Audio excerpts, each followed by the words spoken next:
is, what commitments, what sacrifices, and what compromises you will be making on this journey. It's very, very, very, very critical. It is a lifelong commitment. I said that earlier. Lifelong. Let me try and break it down for you a little bit. Now, let's say that you're planning to get married and you're 30 years, right? And God, in his, gracious self, decides to grant you 40 more years to live. So you're going to be 70 years. Remember that the rest of the 40 years of your life, you are going to be living it with this person you would have chosen as a life partner. Are you ready for that walk? If you're 30, it means that the life you're going to be sharing with this person is even more than what you have lived here on earth. Question again is, are you ready to be Mr. and Mrs.? Do you even know what it entails? Don't get me wrong, it's not to scare you, but it is work, so you've got to know it. What do you really need to know about this institution, and how prepared are you? This morning, we have the best brains you can ever imagine when it comes to the issues of relationship coaching, marriage counseling, and all that. And they're going to be helping us on this journey. Now, what I am very excited about is that they are not just fine brains in that department, right? They are also very, very, very, very passionate about ensuring that you have a beautiful home, you have a peaceful home, you have a loving and a joyous home when you embark on this journey. Note it? There will be challenges. However, if you're armed, Bible says that word, for lack of knowledge, my people perish. If you're armed with information, then you know how to even navigate the waters when you go through those challenges. And so, this morning, my guests are ready, and I am going to be introducing them to you in a bit. But let me tell you, my name is Adam Knight Tay. I am very, very, very passionate about work-life and family balance, and I believe in thriving homes. I love family life. I love it when I am called mommy, even by my children and by their friends and everybody as well. I love it when I am called mommy. And this is the Joy FM Family Forum, dubbed Becoming Mr. and Mrs. And we're coming to you live from the Best Western Hotel, Nungwa, here in Accra. Now, I will be introducing the panel to you. I am sure you know them. You have heard from them several times. But now let's get to meet them in person. First, I will introduce to you Lawyer Kweku Yamwa Pencil.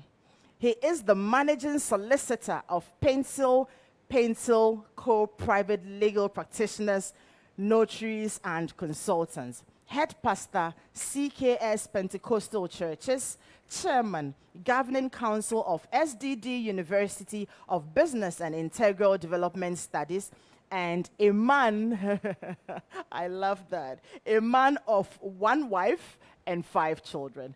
Please, let's give it up for Lawyer Pencil as he takes his seat. We can do better. We can do better. I love the bit where he says he's a man of one wife. It's very important. Thank you very much, Lawyer Pencil. Thank you so much.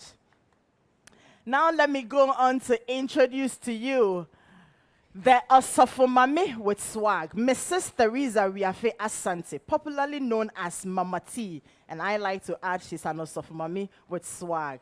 She's a family life counselor. She runs the Beulah Life Consult, a counseling unit that does everything counseling. She's a wife of one husband, a mother. She fellowships at the ICGC Faith Temple of Fanko. Please do it for Mama T.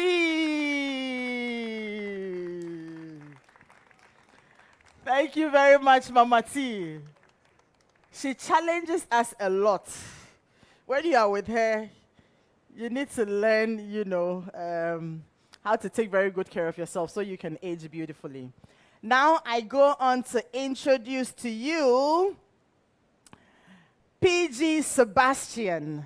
PG is a relationship coach with a deep passion for stable and working romantic relationships and marriages. Oh, I love the sound of that. He is a published author, a trained marriage and family life counselor, a relationship coach, a blogger on romantic relationships and marriages. He resides in Ghana with his beautiful wife and their 3 amazing children, a boy and 2 girls. Please give it up for PG Sebastian. Yay. Thank you very much, PG, for joining us. Thank you, PG, for joining us. Thank you so much. PG lost his mom a couple of weeks ago, but he's here to help us. So please give it up for him one more time. Then let me go on to Ariel, the wellness coach. Ariel is popularly known as the wellness coach. She is the founder and CEO of Ariel's Haven, Ariel's Wellness Club, Ariel's Coaching and Strawberry Recruiting and Staffing. She is a US certified wellness, lifestyle, self-care coach, writer, transformative and inspirational speaker. Ariel's vision is to see a happier society through healthy lifestyles and choices, and she believes everyone can achieve their maximum potential through a wellness-oriented life. Ariel, the wellness coach. Please, we can do better. Ariel, please, you can come through the staircase. Thank you very much. And then I will go on to my brother, who says that I like to invite him only when I am dealing with controversial issues, but it is not true. Kobina Ata Bedu. Kobe is a management consultant, and he is also a procurement expert. But on the flip side, he is a relationship enthusiast, meaning that he wants to see your relationships thrive. And whatever it takes, whether it must be whipped into you, you coerced, persuaded, he will help you. Please give it up for Kobina Atabedu. All right, thank you all very much. This FM Family Forum, dubbed Becoming Mr. and Mrs. We're coming to you live from the Best Western Plus Hotel. We are here in Nungwa, and I've introduced my panel to you. I will be introducing some other very important speakers to you as well. Let me also remind you that we're live on Joy 99.7 FM. I'm sure you're hearing us. You can also catch us on Facebook and YouTube at Joy 997, at Joy News, and on Joy Prime, and then on Twitter Spaces on Joy 997. You can interact with us on 055-1111-997. I am taking a very, very short break, and when I come, we delve straight into the conversation.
the Joy FM Family Forum. Let me also say a very big thank you because we have some sponsors for this forum as well. They have been able to support us to make it happen. And so a very big thank you to SHIP Healthcare Specialist Medical Center, also to Niche Expressions, also to Noel Marie Spa and Salon, and also to Goba Kente.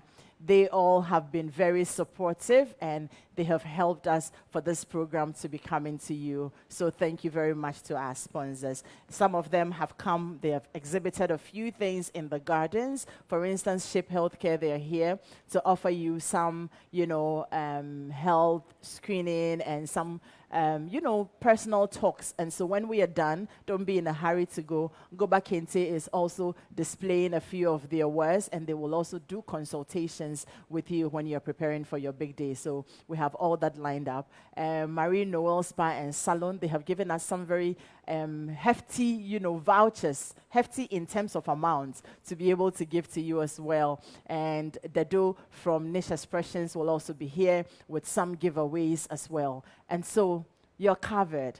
Very soon we'll be joined by Uncle Ibo White and Mrs. Rita Crunchy Anchor as well. And so we are very covered. Now let's zoom into the conversation. My panel are seated. Now for the past couple of weeks, if you're a follower of Home Affairs, we have been having our single series, right? And we have had series of conversations. We've talked about why do I keep attracting the wrong people? It was the very first conversation we had. Then we went on to talk about, must you tell it all in a relationship? We talked about, have you been accepted either by the family of your would-be spouse or their friends and, society? Are you doing what are you doing that you shouldn't be doing while courting? I remember that conversation very well. And why do people develop cold feet before the marriage? I think this was just last week. And today we're here having all the other conversations we haven't had. We will be going into a lot of areas. But now, let's get into it immediately. Understanding the concept of, marriage. When it comes to the biblical aspects, when it comes to the legal aspects, the societal aspect of it. When you think about the fact that I am getting married, what do you even understand by it? I'm going to ask my guest to, explain to us briefly, if you are still very confused in your mind why you want to get married and what the whole marriage institution is. Well, I'm going to go to them. I'll start with Mama T. I'll start with you. Marriage, when we talk about marriage, the biblical concept of marriage, briefly, please brief us on it again. All right. Good morning, everyone, to all of you here gathered and our listeners. So marriage basically, simply, for me, is the most beautiful institution God ever made. Of all of the 4 institutions that have God's approval, marriage is the first. Or one of them, I don't have to say the first because work is the first. It is when a man and a woman, and this I'm making sure that it's a man and a woman. That's what we subscribe to. Yes, agree, consent to dwell together as one. It have a lot of other ramifications like legal, spiritual. But in the spiritual sense, we are looking at when God is putting a typology of the church and Christ, the kind of relationship we have. And so marriage is basically a type of the relationship the church has with Christ.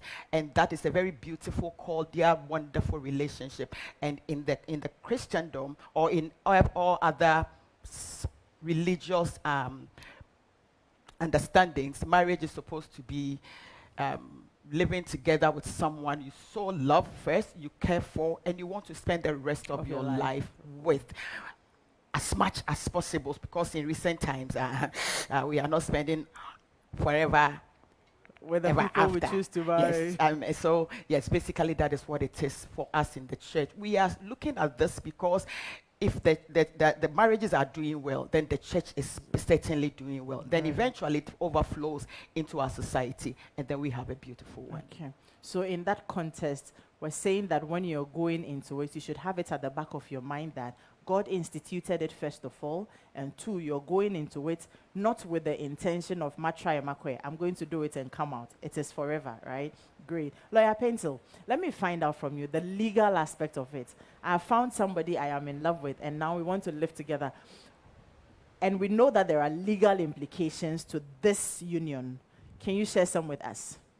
Well, as a matter of law, a marriage is an agreement by two people, adults for that matter, not below 18 years, to contract. It's essentially a contract.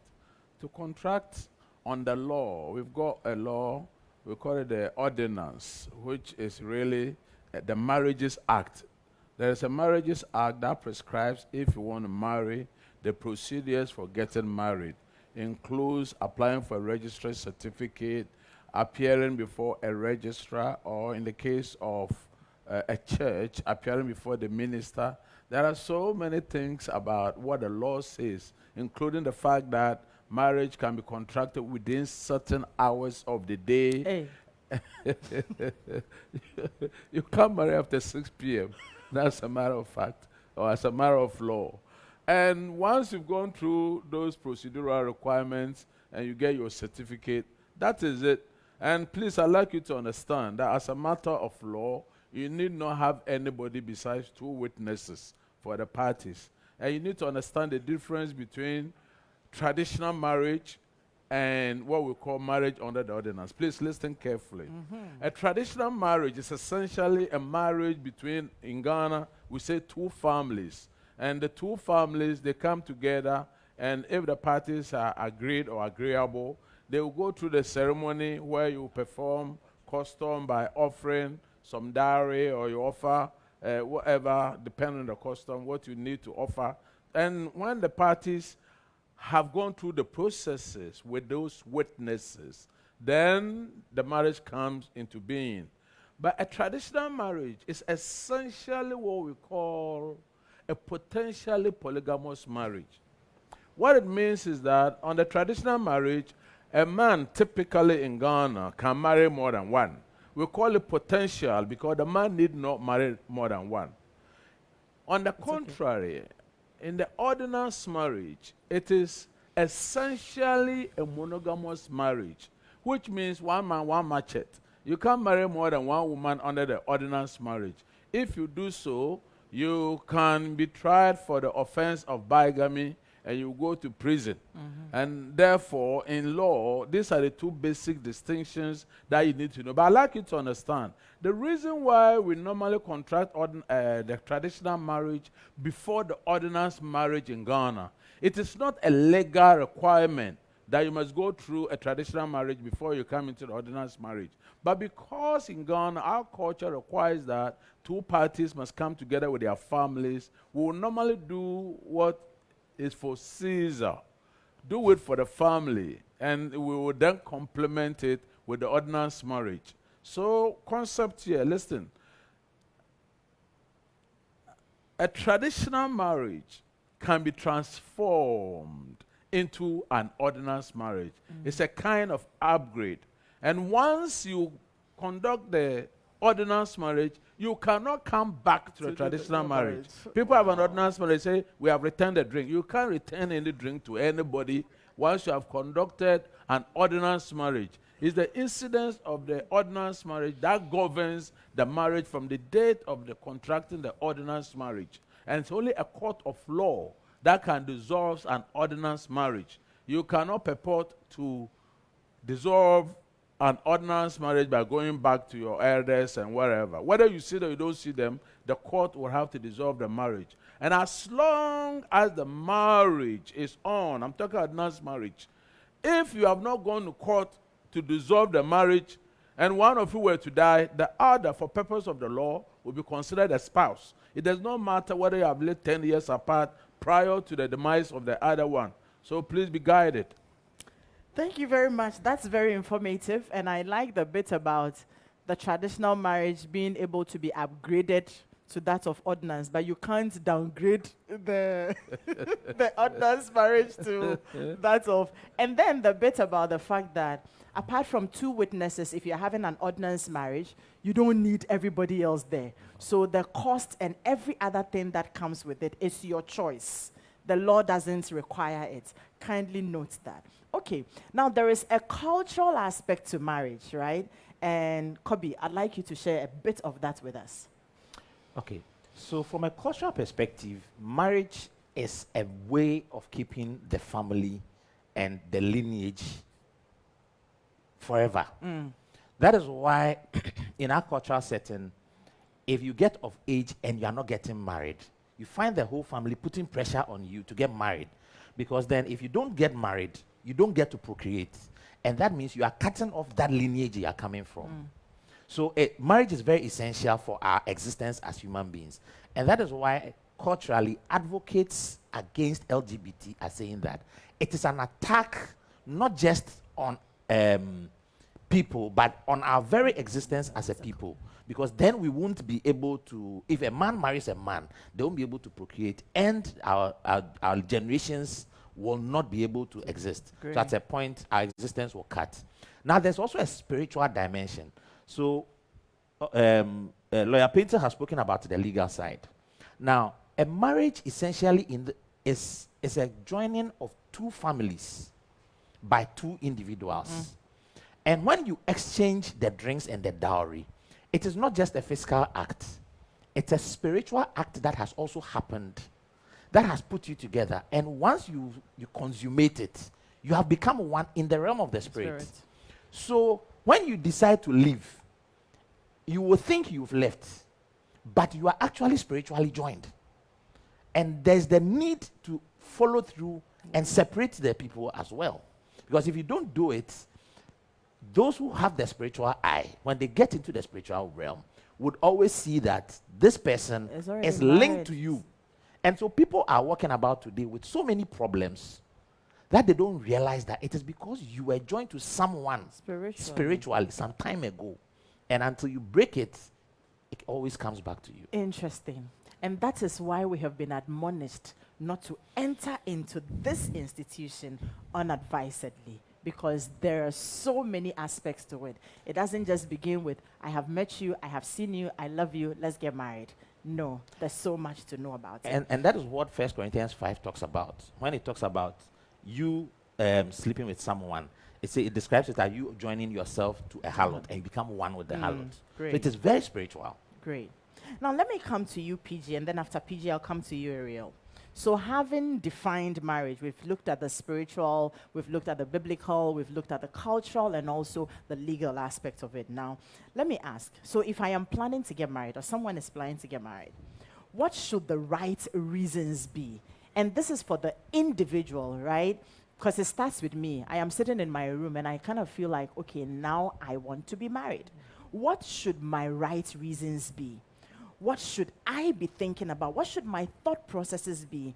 And this is focused once again on the individual before I even begin to seek. Where should I be with my thoughts before I say that, okay, I am ready to get married? What should my considerations be?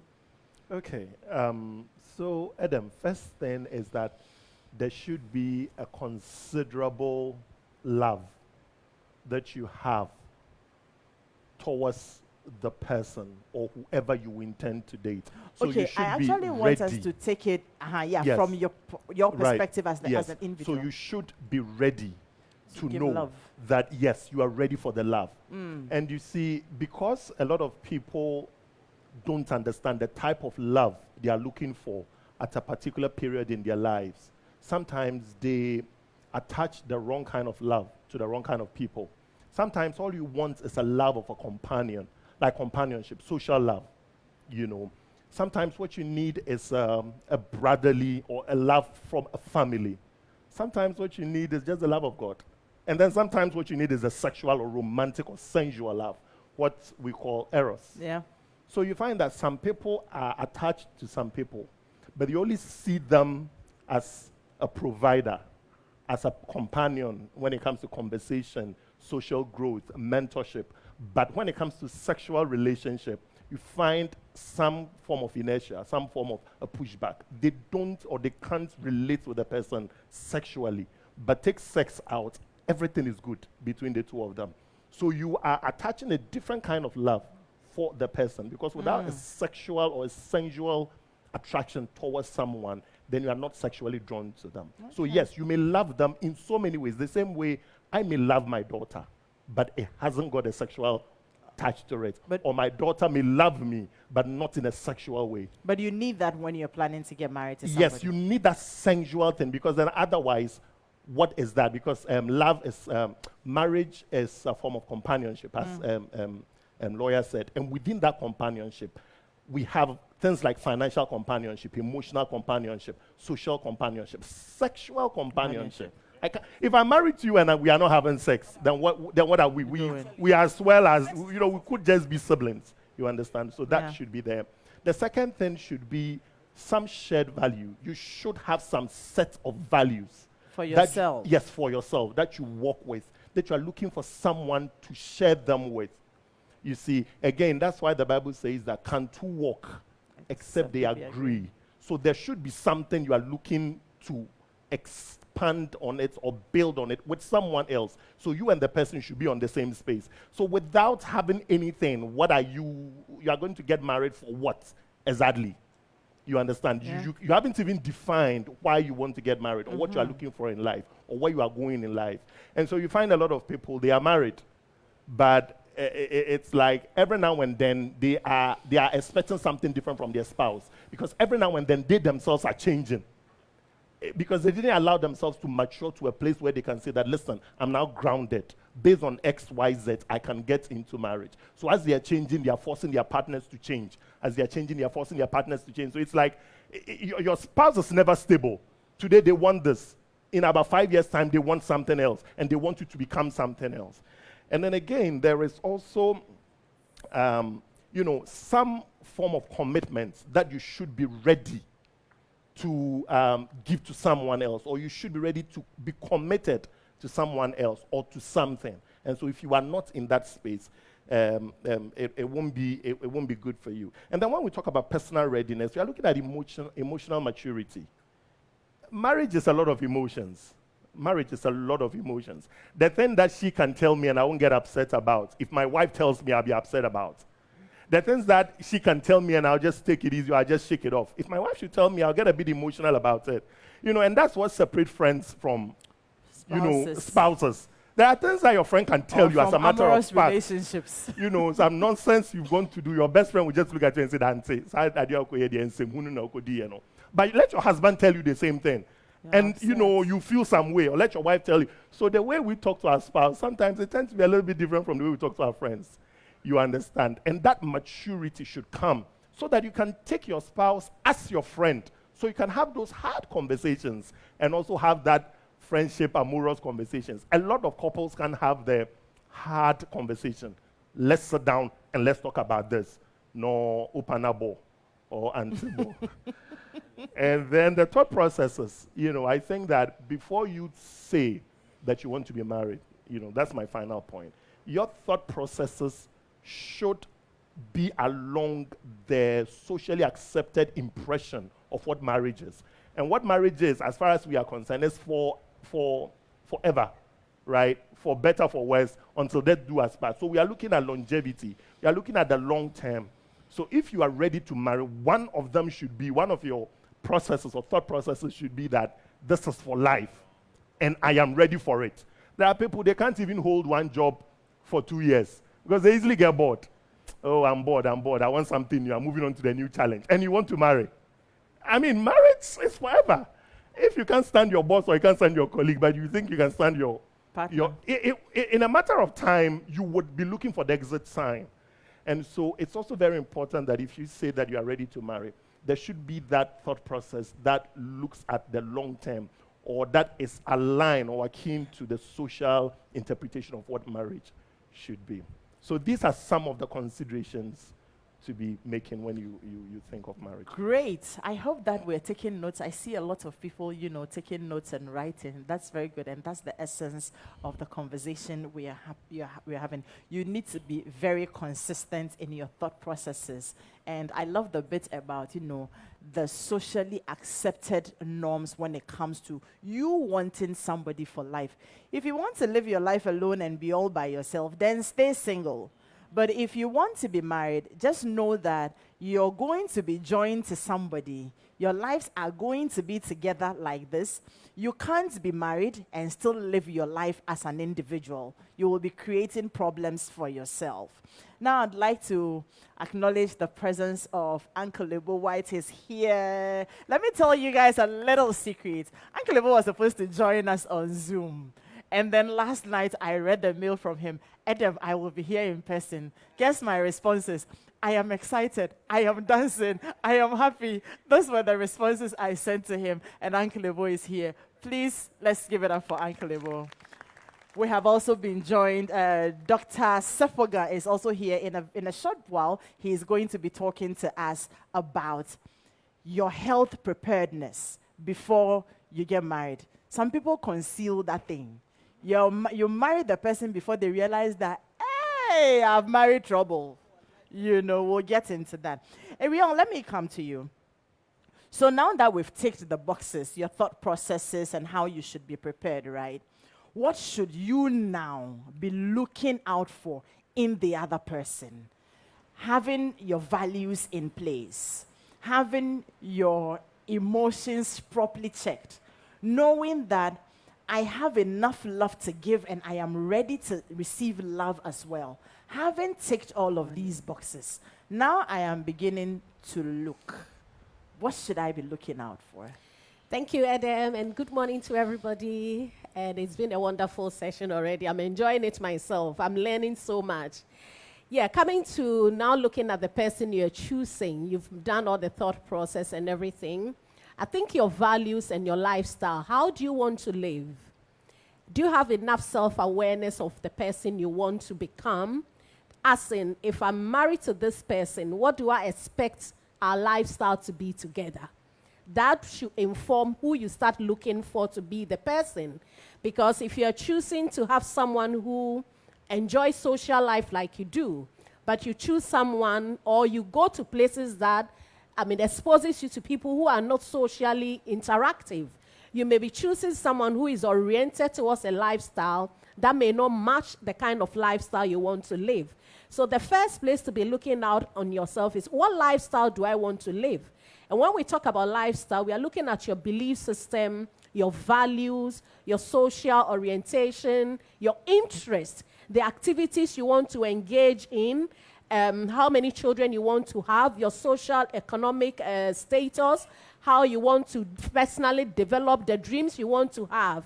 Does it align to the person you now want to choose? Because this person is coming as divorced, you are going to live the rest of your life with this person. So if you are not looking at the same direction, then there's always going to be some, don't go there, wait, don't do that. And everybody is created by God to have that need for a particular way of living. And so if your partner doesn't agree with you, that conflict is going to be set back. And it's going to affect several areas of your life. So the lifestyle you want to live, and the person also lifestyle they want to live, should be what you should be looking out from. From that perspective, where you go, the things you do, should help you to be looking for that person at that places. Because what I've realized, a lot of people go to the places that they will meet the kind of person they want to live with. And then you finally get that person, you become codependent because now you are solving all the problems because they are not oriented in the kind of way you want to live. Or let me quickly say that now you're beginning to try to change them exactly to suit you. Correct for 100%. You're trying to change them to live the lifestyle you want to live. And this can be a very big problem right from the onset. But when you make all the decision and you take all the points and you sit back and said, this is the kind of lifestyle I want to live. This is what I'm going to become. My value, my intention is to live a happy, peaceful life. And these are the things, activities I want to engage in. And you make that intentional process of going towards that area of your life. As in, you start living like that, you'll be able to open yourself up to somebody who has that same interest. And then you won't try to change them or become codependent. When you become codependent, it means you're always solving the problems. You are forcing to make everything to work, even though it's still not working. So your lifestyle is the first place you should agree with yourself and your partner. Are we going to go on this kind of lifestyle? What are our intentions? What are the values we are going to live by? That will help you to form a foundation to start from. Then your partner knows we are all like going towards the same direction. Okay, great. So look out for somebody that you can, coexist with. Not somebody you want to change to suit you, because you've seen that the person has long hair or the person wears dreadlocks like mine, and you're attracted to that, and you're not thinking about the other things that are important. But I think it is also very important to add that in as much as you may be looking for somebody that you would want to have a lifestyle that you can yoke with, you should also be ready to make some sacrifices and compromises. Yeah.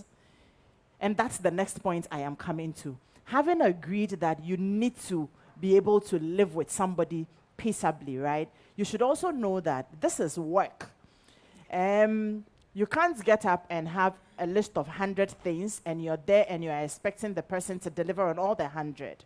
Remember that that person is also coming in with their list. Are you also delivering on all the 100? So at this point, I want to ask us, and I'll go through it with all of us. I'll start with you, Kobe, to find out from you. Now, what should you compromise on, and what shouldn't you compromise on in finding a life partner? Like I said, we're not perfect human beings. We're very, very, very fallible, right? Yeah. And but I've seen somebody I love. There are things I would want to live with in this person. However, this person is not God, so they're not perfect. Okay. Now, what should I compromise on, and what should I not be compromising on? You can give me two, and every other person can. The guide. Okay. So it starts with, who am I? Knowing who you are. And like a vehicle, the chassis of everybody is your temperament. Once you understand your temperament, it tells you what your strengths are and what your weaknesses are.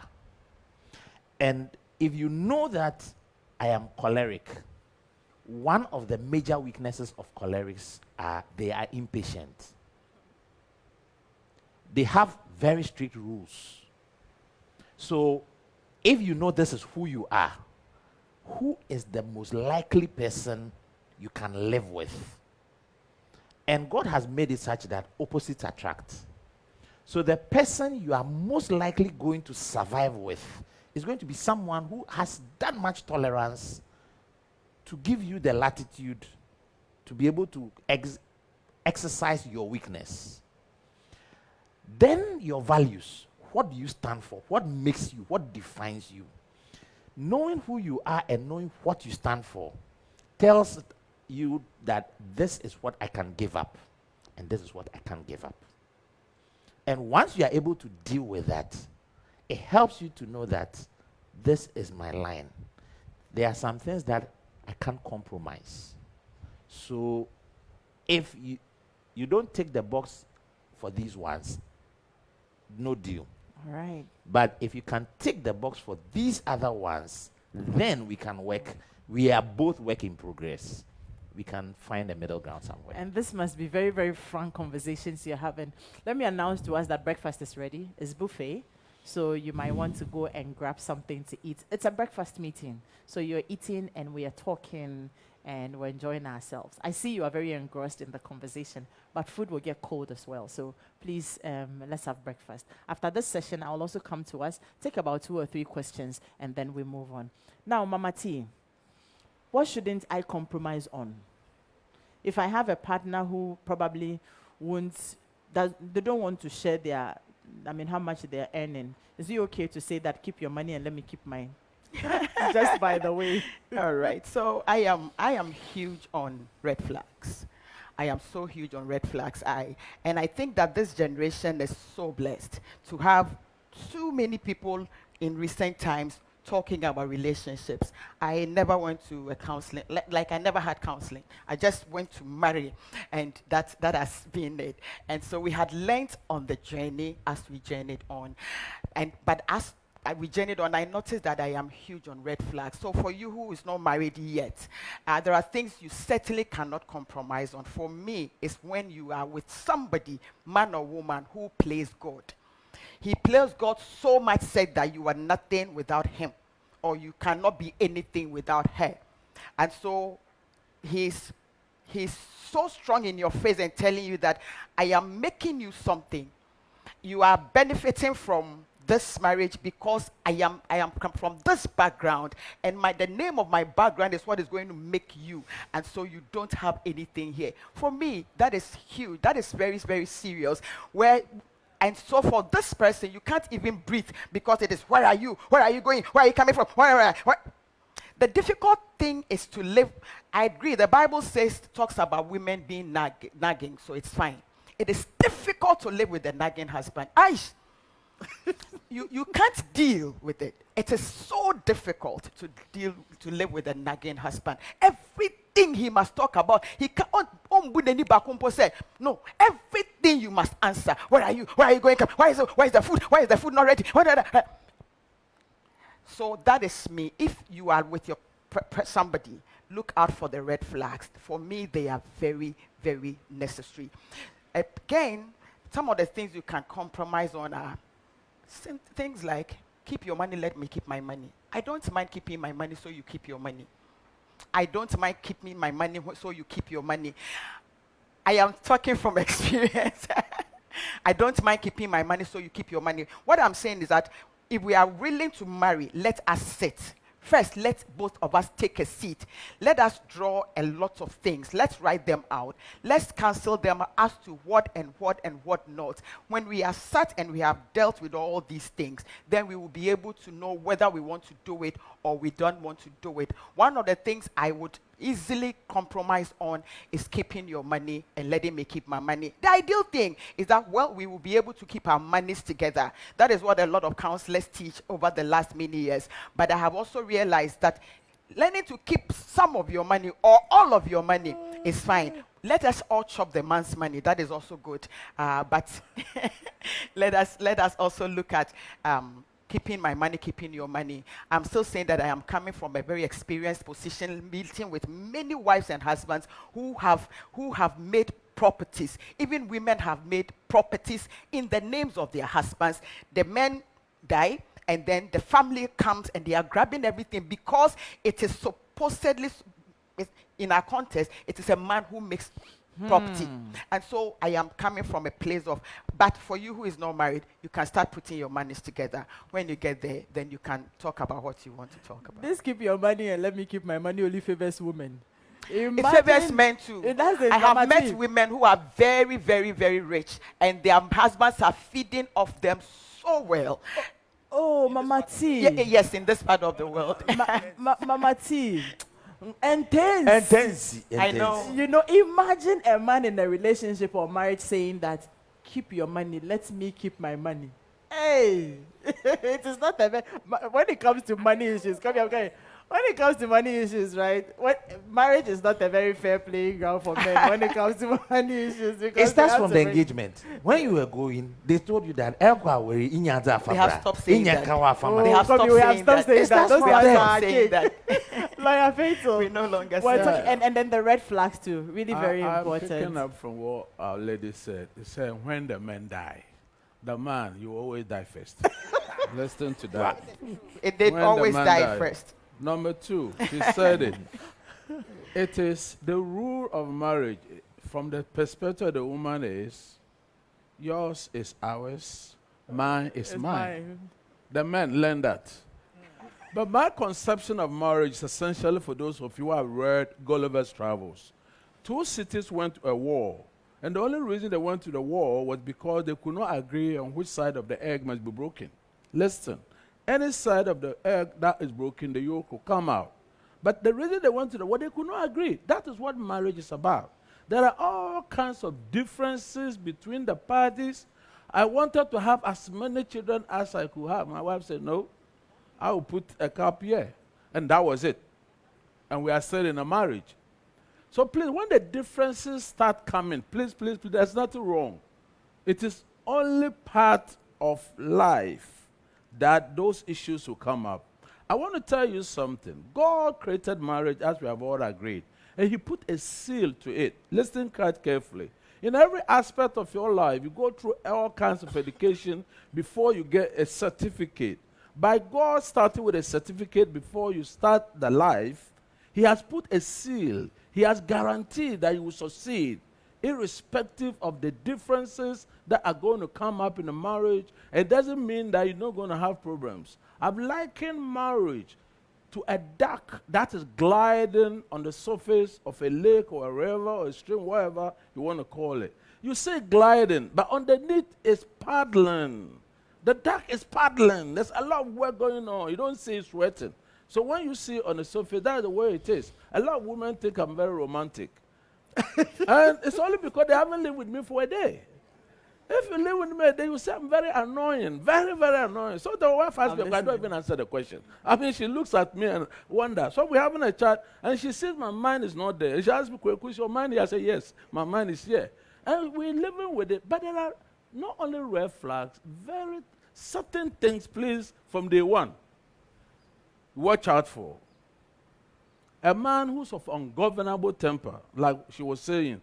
A man, when he goes into a rage, he wants to even faint. There are men like that. It's stupidity that drives them. And please, you see it from day one, danger sign. Don't try it. Don't believe. Don't think that you're going to change that man. You're not going to change him. That's what he is. If you believe you can live with it, there are men who are like Azuma and Allison, but they are in your home. They will beat you up every little occasion. Please don't take the slaps for love. Don't take it for marriage. If a man starts to beat you, please don't even get. I mean, you see, what you see is what you get. Amos 3:3. It says, unless the two people agree, how can they work together? Don't believe. Don't take the hype that, oh, somehow. Even if I see the men will put up our best behavior when we are courting.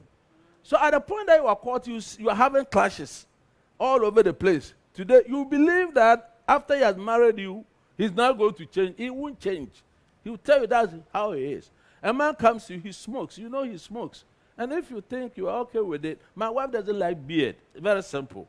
If you want a beard and a woman is okay with it, and so forth and so on. Number two, you marry and notice that the sexual orientation of the man is not what he presented to you. It could be both ways. He now wants to go from behind. And then you have to decide whether from that period you want to consent to that form. Please, there are things, fans, what's there? What's there? You know, there are certain things, they are not plays, they are not jokes. They are not intended to be toyed with. So once you see it, I can give you lots and lots of examples. As for the money matter, I don't want to go there, but the young men here, please listen to me. I have a formula for young men who go into marriage. Make your money available. If the woman brings some money, thank God. But never ever get into the point where you're going to play tit for tat. Your marriage will collapse. Okay. This is Africa. This is Ghana. Your family, the other family, that's two families. You can never agree on how we should use the money in respect of various. Thank you very much, Thank you very much. If you allow me, you will not finish. I know. You're welcome. We're keeping our answers very brief and concise. All right, PG and then to real. Well, what I would say is that before you marry, there are things that you can compromise on. One of them for me is companionship. You shouldn't compromise on that. No, don't compromise on companionship. Trust me. If you are single and you are lonely, there is so many ways you can ameliorate that. You can choose to go to the club. You can choose to just jump in your car and go to Sogakope for how many days. Like, you are at liberty to do anything to help you deal with it. But can you imagine being married and being lonely? I mean, society won't agree to a married woman hopping all over the place, all of that. Or a married man. Or a married It's man. for both ways, Yes, right? but of course, like lawyer said, in these parts, it's always the woman. And as for us, the guys, free range. But yes, but the truth is that society will hold both of you accountable. So if you are married and there is no companionship, what do you do? Okay? Now, within this companionship, there are some that, and there are some that are a must. The ones that you can, within the companionship, the ones that you can be okay with is social companionship. Yeah, you can join one social club, your partner can be in another social club. It's fine. You can join one football club or you can support one football club. Your partner may support another football club. It's fine. Social companionship is okay if the two of you are not in each other's space. But things like emotional companionship. I mean, can you imagine you are married and you can't be, when you are happy, your partner is offended. Whether you're dramatic or it's like when you are happy, somebody is upset that you are happy. Even the way you walk annoys them. The way you talk annoys them. Like your happiness is an offense to them. So when they are around and you are happy, you are all in moderation. When you are angry or when you are sad, especially sadness, we are dramatic. We 3 days. What is that? And so what? You have lost money. So what? It's like they cannot respect your emotional output. They just can't respect it. You are angry. They have a problem with it. Somebody, your own partner, will provoke you, and then they will determine how you respond to that provocation. So you offend me greatly, and I can't cry. Because in your perspective, that offense should not warrant tears. It is like, I can't emotionally express myself. So a lot of us have office boyfriends and office girlfriends. All the emotions in our lives, there is somebody we are discussing with, but your partner doesn't know you. You come home, you've gone through a bad day. I'm in corporate, 18 years in corporate, so I can share that. You see women go through, hard times at work. You see men go through hard times. Actually, a 40-year-old man or like a 50-year-old man, you have a boss who is like 32, give it to you from head to toe. And then you are like, gee, is this what this money is all about? Is it? And you can't even go and talk about it with your wife. Because as you are talking about it, Kwajo, Kolani school fees in a buy, And what's this topic? I'm not interested. You are a man, deal with it. So people start talking to people. So for companionship, it matters. Sexual companionship, it's very key. You see, financial companionship, I can be married and I can be making tons of money. My partner is making tons of money. Hey, keep your money, let me keep my money, like we talked about it here. Nothing, nobody dies. If we talk about social companionship, yes, you can be in US, I can be in Ghana. So socially, there isn't even companionship, and we are good. So many forms of companionship, you can outsource it. When it comes to house chores, you can outsource it. You're a woman, you are making 30,000 Ghana cedis. Why do you want to be cleaning your house when you can pay somebody 1,000 cedis to do that job for you? You can have the Beyonce body. Yeah, just get up and go for a walk. Just look great. Pay for it. Let other people do that. Soft life. Soft life. What I say? But sexually, if your partner does not want to touch you, can you outsource it? No, you can't outsource it. Wahala. You can't. So you see, there are so many things, even in marriage, other people can do for you, and your marriage is fine. But emotions or emotional support, sexual support, these things, society and the law expect that it takes place within the confines of marriage. God expects that it takes place within the confines of marriage. So immediately you go out to go get it, then you breach the terms of the contract. Right. But you see, the person you married would have put you in that position because they intended to withhold it from you. So I will encourage you. If you find somebody who manipulates you, who withhold things from you, I won't talk to you. I won't visit you. And I won't share my ideas with you simply because they are offended. I won't touch you simply because they are offended. Be careful. They will always manipulate you. And the last one, though, I will say it without any explanation, is oneness of purpose. For me, that's my favorite scripture. Can two walk except they are going to the same place? That's how another translation put it. Can two people walk hand in hand if they are not going to the same location. So it's very important, oneness of purpose. Thank you very much, PG. Thank you. Should I? I'll come back. That's I'll come okay. back. All right, Ariel. Yes, things that we shouldn't compromise on in relationship. From my few years of coaching people, there are 3 areas I want to focus on, and one is your individuality, your uniqueness. You're a special person created by God. You're an individual, you're unique, you have your mind, you have your perception, you have your values. I've found a lot of people losing who they are because they compromise to always satisfy the other person. And when you start losing yourself, then life becomes something that you are unable to really appreciate yourself. And when you compromise your individuality, you always come to the place where you feel like you're not living a fulfilling life. So don't compromise your individuality, your uniqueness, who you are, what you stand for. Be able to align and create healthy boundaries around that. The second thing is your occupational well-being.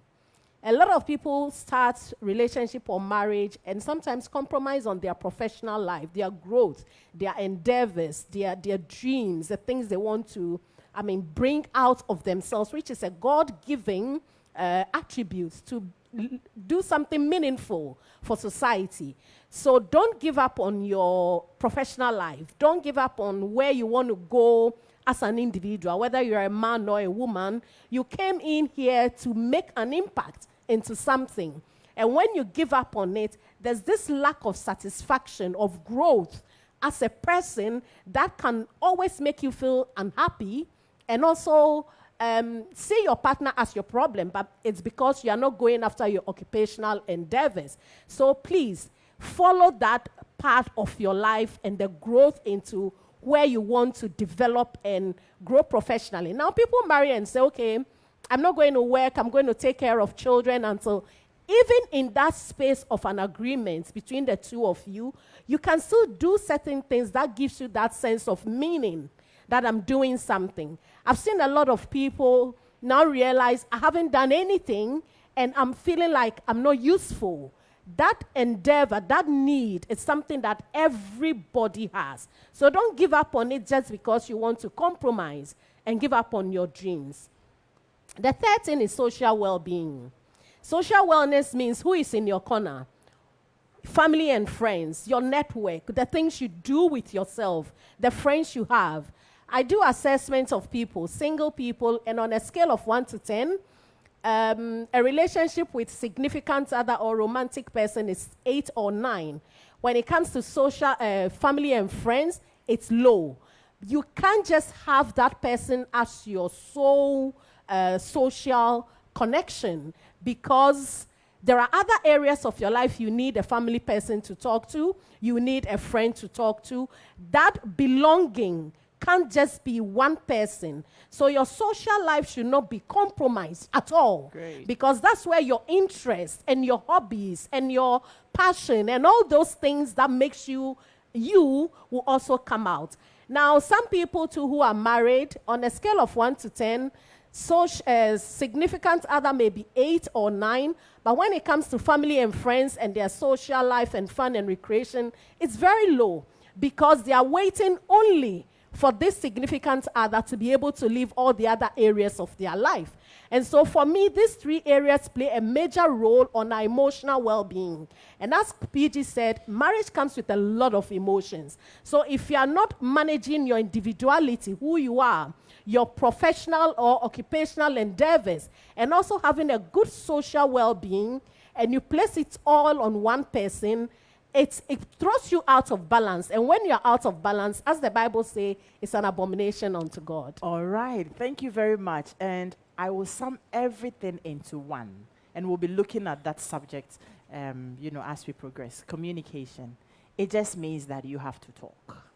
Talk about all the things. Talk about the money. Talk about the things you won't compromise on. Talk about how you are able to find the middle grounds to all the things we are talking about. If you wait and say that you're getting into the marriage before you have these conversations, you have misfired. So everything that comes to mind, please talk about it. For me, that is the summary of everything. talk about it. This is still the Joy Family Forum, Becoming Mr. and Mrs. And we're trying to put together and to share knowledge on everything that you need to know before marriage. And you have been hearing from my panel, Ariel, the wellness coach, PG Sebastian, Lawyer Paintel, Mama T, and Kobina Atabidu are here. Uncle Ibo White is here. You will be hearing from him very soon. Lawyer Dr. Sefoga, is here as well. And he will be speaking to us also very soon. But let me come back to us in-house.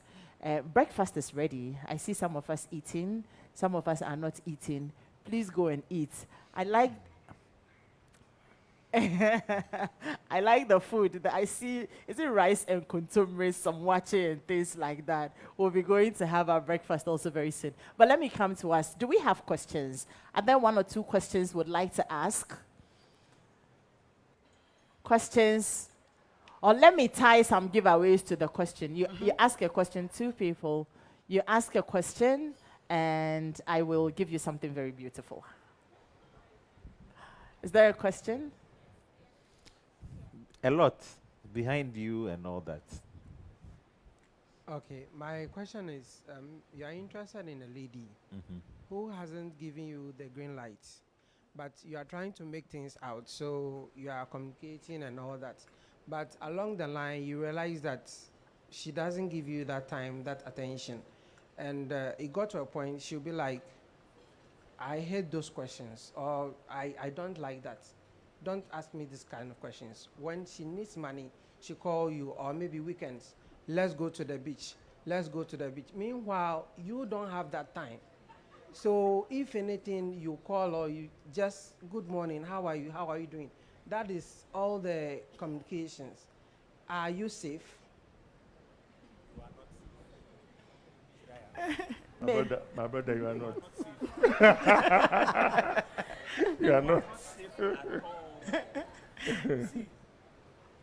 If a woman loves you, she wants your attention. By the way, men would always marry a woman they love or they've fallen in love with. But women do not necessarily marry you because they are in love with you. So if you find a woman of that kind who remembers you when she needs something, who doesn't have time and won't communicate, but wants to have fun, chances are she is a user and is using you for a particular purpose. When she finds the person she loves, the person won't have to struggle. She will give the person all the indications. And these are some of the red flags we men, we ignore. They tell us that when the woman is being difficult, you have to press on. My brother, move. Leave her alone. Because if you force that kind of woman, she will marry you. But you will never have her heart. Believe you me. All right, thank you. We have another hand up.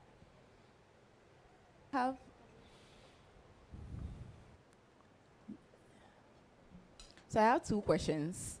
And the first is, how do you deal with a partner who claims to be a gamophobia, someone who fears commitment? And the second question is, so you are talking to a guy who claims he's dating you, but he hasn't proposed. Hey. Yeah, so these are my two questions. But do Thank you you. even have a relationship when the person is afraid of commitment? But then if you haven't had breakfast yet and you'd like to check your fasting blood sugar, the team at Shape, they have set up, so you might want to check it. It's, free before you have your breakfast. Yes, please. Yes. So, okay. So what I would say is that every marriage is predicated on commitment. Okay? It's based on commitment. I should be willing to commit to you, commit to the marriage, commit to the goal, commit to the dream. We are not random people like a trotro and a piece of sachet water that accidentally we just meet and one will drive over the other and then we'll continue our way. No, we intentionally come together. I come to propose to you because I see value in you. I see you going somewhere. I see you having something I want, and I come to you. And you assess me, and you also decide whether you want to accept me or not. At the end of the day, we are committing to each other. When we say, I love you, let's spend the rest of our days together, we are committing to each other. We are committing to a purpose. So if you are with someone who cannot commit, then in principle, what are they in your life again? Like, what are they doing in your life? Are they just pew warmers? Are they placeholders? Like, what are we? You understand? So commitment is an integral part of that journey. So if the person says, I fear commitment, either they are not ready to marry or they need to have some help. Because you see, sometimes people also come from a certain place. That is not just a random decision. It's what they've been through. It's what they've lost. It's what some commitment has caused them. And so if they cannot, the first thing is, why? If they have a genuine reason, you sit down and ask yourself, can I be in this space? If the genuine reason goes into a place of previous trauma or abuse, let them get the right help so that that issue will be dealt with. Then they can learn to commit again. Maybe it's just fear or something. But without it, in principle, there is no relationship. And then the second one is not proposing, yes. I mean, it's a strategy. It's format. I mean, if I've not proposed, I'm chopping your food. We are having this thing. But I can easily also walk away. And if you come to my house and you are crying, I ask you and say, you are crying as what exactly? I've not proposed. Yeah, I mean, because really, I didn't tell you anything. And you started cooking for me. You started washing for me. You started cleaning my room for me. Or if it is a reverse, something can't enter. When I was asking to pizza, mommy. Now the family call Best Western, whatever. And so, and so trust me, it's a format that is coming. A lot of people tell you, this whole business of formal proposition or proposal, and it's too old school. Let's just go. Let's see what we'll do, how we cross. When we get to the bridge. When we get there. Yes, how we cross the bridge when we get there. So you are going to walk from Temperament way roundabout all the way to Accra Mall, knowing that bridge can be broken, and you don't know if you get there and it's broken, how you are going to continue your journey. So you do the 19 kilometers, and you get there and realize that, hey, I can't go again. So what? You are stuck there, you go back to Tema. So before you start any journey, there should be a basis. So the person should propose. And you need to ask the person, you are proposing as what? Are we doing this for fun, or we are doing this with marriage in mind? Because some people want to have just sexual relationship, just fun relationship, but we don't want to marry. So in the proposal, all of those things need to be clear. But of course, I'm not talking about the main proposal. But as we are working towards the proposal, you should know where we are going. So that if it is not what you want, you back out. Great. I think that for relationships and even a lot of things, commitment is key.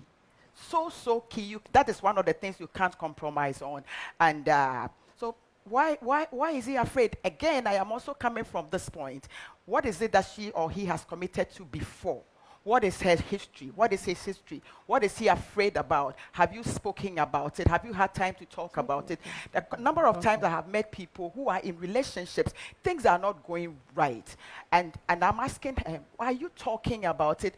Are you talking, especially the sisters, and they are like, I don't want to say anything. I don't want this. I love this person. I want this relationship to work. So I don't want to bring in anything that will cause him to think otherwise. And so if the person is not willing to commit, why is the reason for which he doesn't want to commit? If you are not having these conversations, then you are not having deep conversations. You have to have a lot of deep conversations.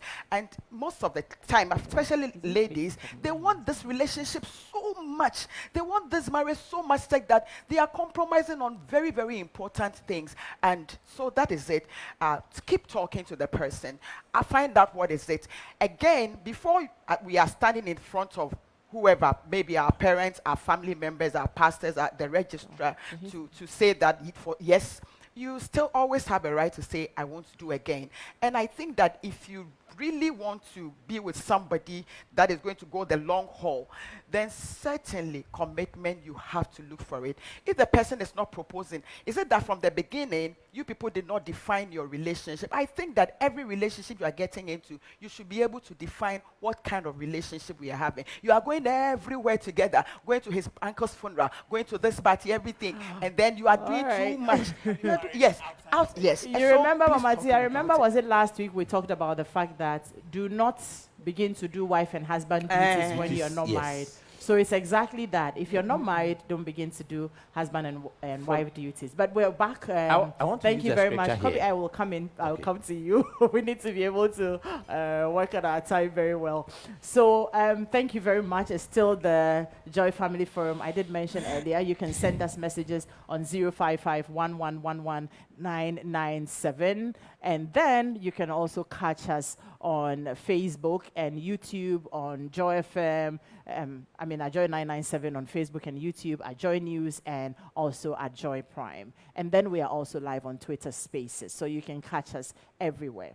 But next, we will be having Doctor speak to us for 10 minutes. You know, Doc, I'll be counting you down 10 minutes, and he will be speaking to us about how prepared are you when it comes to your health before the marriage? When it comes to your health, how prepared are you? So we will be coming to Doc in a tiny little bit.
Dr. Promise Sepoga, consultant, obstetrician, gynecologist, and fertility specialist with the Shape Medical Center.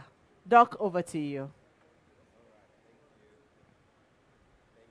Thank you. It's a great pleasure to be here, and I'm happy to join you on this very important, empowering session, Learning Along.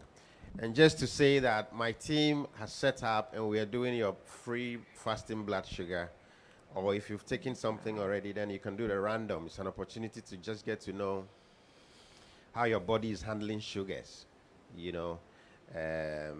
We typically don't do a lot of routine checks, and that's part of the problem. And so feel free. One of the things I'll talk about is the fact that liver disease is becoming very common, and a lot of it has to do with what we call viral hepatitis. Tiny viral infection you can get through kissing. They talk about emotional connection, kissing, or any other body fluid exchanges. And then many people carry that without knowing, and it goes on to affect the liver. And liver-related problems, including liver cancer, is on the rise in Ghana. So again, my team has set up to check your viral hepatitis B status for you for free. You know, for free. Oh, I thought people clap when they hear for free. Aha. Good, all right. So take opportunity and do that. You'll check your blood pressure, because I want to talk about your general well-being, your health, even before you become Mr. or Mrs. Your health is probably the most important asset you have, because you can imagine if you are sick, what can you do? Nothing.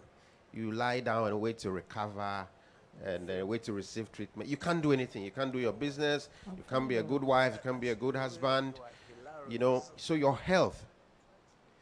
The father of all medical practice, called Hippocrates, says that your health is the greatest blessing for every human being.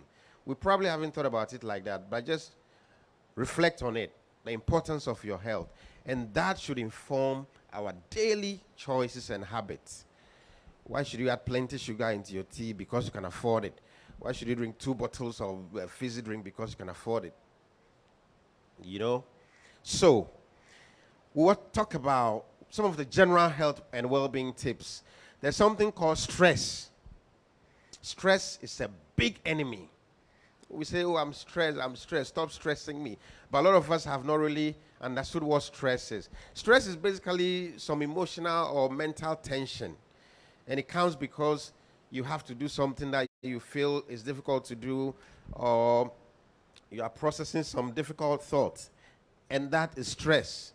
So we are told that if you count every 10 people, 4 of them are stressed beyond what is acceptable. I mean, you need a bit of stress to be effective. You have some deadline to meet. You need a bit of stress. Otherwise, you sleep the whole time. You have exams. You need some stress and anxiety to keep you going.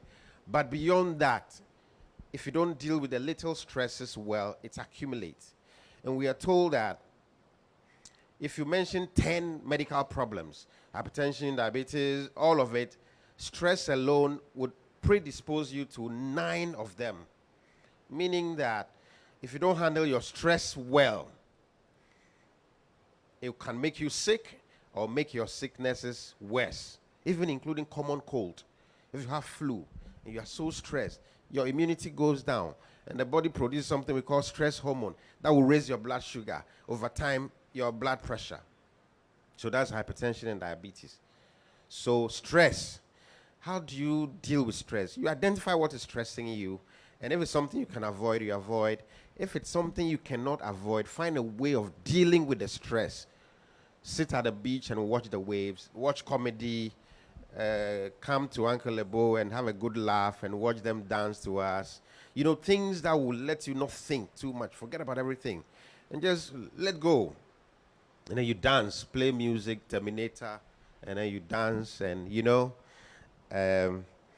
So deal with your stress. Then we have what we call silent killers. And just like the name goes, they kill us without us knowing. High blood pressure. We are told that in the adult population, 1 out of every 3 has high blood pressure. So if you look around you, 1, 2, 3. 1, 2, 3, 1, 2, 3, 1, 2, 3. Every one person out of 3. And then half of that, they totally are not aware, which is when the surprises come in. So somebody just woke up, went to the bathroom, and then he can't move one side. Sudden stroke. Or because the blood pressure has been there for so long, it's affecting the kidneys, so they come down with kidney problems. Just because we don't take pains to just check your blood pressure. Again, my team is here. We've brought plenty of the blood pressure machines. Just have it checked and know what it is today. Another month or two, when you get a chance, or be intentional, get it checked. And so when it is going up, we know, no, there's a problem. Your family history has hypertension, so we need to look at you closely. We need to control the blood pressure. And then simple lifestyle modifications, like your diet. Nobody should have salt on their dining table. I hope there's no extra salt on these beautiful tables today.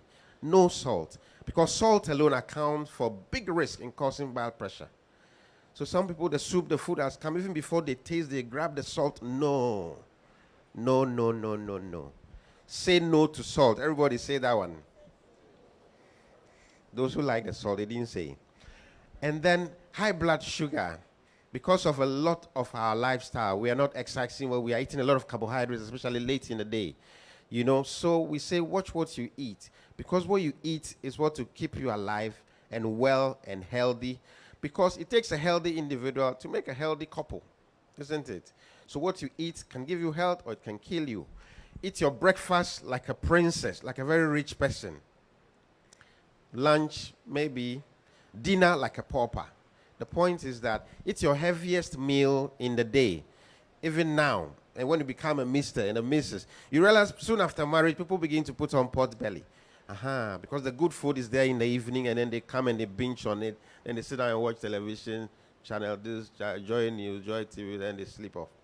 It all doesn't digest. It gets converted into fat. You're piling up fat, you're piling up cholesterol, and you are just setting up a bad date for yourself in the future. And then we are concerned about our lipids, what we call cholesterol. These are the things that the level rises without you knowing, and it goes to clog your blood vessels, and you have heart attack. So again, watch what you eat. Minimize your intake of animal products, meat, egg, cheese, sausage, milk. You know, all the nice things we enjoy, ice cream, just in moderation. And then you exercise. Exercise. Now, a few of the things we are concerned about on a forum like this is some of the common cancers that we are getting worried that they are affecting younger people. Breast cancer. In Ghana, 4,000 women, 30% of them below 35 years, are coming down with breast cancer. And unfortunately, 70% of these is already in the advanced stages. Why? Because we don't do the regular breast check. Who here has examined their breast this July, August? Thank you. 1, 2, 3. You see, 3 out of 80. We say once a month, examine your own breast. Stand in front of your mirror. The mirror is not only for, face painting and then the things. Use the mirror, strip, look at your breast. This is left, this is right. Okay, they look alike. No, there's a dimple on the left. Then you use your hand. I don't have breast, but I always demonstrate it. You do that. You divide the breast into 4 parts. 1/4 onto the chest, the other quarter, the other quarter. If you feel a lump between your hand and your chest wall, there's a problem. So you can report it. Most likely it is very early, because if you do this monthly, then you can detect something that is newly starting, and then we can deal with it without losing the breast, without having to go through chemotherapy, without losing your life. Again, every once in a year, get a health professional to examine it for you.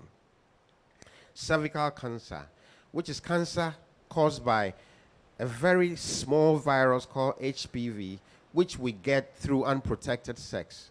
So that if you have unprotected sex before, if you have ever had unprotected sex before, you may have been exposed to that virus. You wouldn't know. It stays around the tip of your womb, we call the cervix, for 10 to 15 years without any signs. By the time you see any one sign related to that, it's probably too late. You have less than 5 years with us. And how can we then detect this? There's something called regular screening, pap smear. 5 minutes, you come and see your doctor, your gynae. We do a quick examination, take some of the cells at the cervix, send it to the lab. Within a week or two, we get the result. You are clean. Come back every 2 years. You do that. As simple as that. Once you have had unprotected sex before. But if you don't do this screening, you don't watch your sexual lifestyle, you are at high risk for cervical cancer. As a matter of fact, we are told that in Ghana, 10.6 million. You see, Ghana's population is about 33. So nearly a third of women above 15 years are at risk of developing cervical cancer. So every 3 women above 15 years, one of them. How can we prevent that? By screening. So visit your doctor, visit your healthcare, visit Shape Healthcare, wherever you are, and get screened. It is extremely important. And there is vaccine you can give to protect you against cervical cancer. Then the men, liver and prostate cancer, because we are drinking a lot of herbs, drinking a lot of alcohol. So watch it. And then prostate cancer, a lot of red meat, animal products. So watch it. And if you're a man from 40 years and above, it is extremely important that you have regular checks so we can detect something in the very early stages and then prevent it. And then when we get married, Mr. and Mrs., it is expected that one of the things is to have a baby. And so if you're 35 and above, you don't have to wait for too long. You have 6 months. If it's not happening, don't delay. Seek early help. If you are below 35, then okay, yes, we have up to 1 year to try. If it's not happening, then we can see why. Because majority of our women, about 6 out of 10, have something wrong with their tubes in this environment. But we can only check if you present yourself. If you keep waiting, your egg levels are finishing, the eggs are getting weaker, and you're not able to have babies, and then things get worse. Unfortunately, society puts more and more pressure on you. And so, on today, watch your health. Your health is your greatest asset. Keep healthy lifestyle, some regular exercise, manage your stress. When you get pregnant, when you get married, come around, don't wait for too long. And in the event you say you are not ready, or Mr. Right hasn't come yet, now we have the technology to take some of your eggs and freeze it. So that if it's at age 42, Mr. Right will come, you have a young 34-year-old egg waiting for you. And of course, the men too. Thank you very much, and enjoy your breakfast. Frozen eggs. Thank you very much, Dr. Sepuga. Now, please. Okay, Doc is done at the podium. Thank you very much. For the next 15 to 20 minutes, we will be receiving a talk from Uncle Ebo White. And Uncle Ebo White, we all know he's an author, he's a playwright, he's Ghana's favorite uncle. I like to, and Uncle Ebo now has done about 51 plays and counting. And now what's exciting is that the plays are beginning to go around the country. People have been calling for that. Uncle Ebo is an author. He's written about 3 books. Is it The Perfect Couple, The Deal, and the last one on sex, right? Naked in Bed. Oh, my God. And now, please, let's receive Uncle Ebo as he talks to us about you knowing that sex is part of the deal when you're married.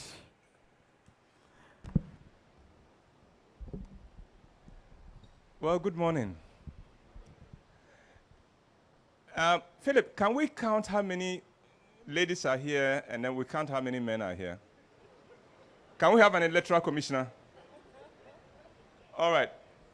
So the gentlemen, can the gentlemen raise their hands so Philip can count you?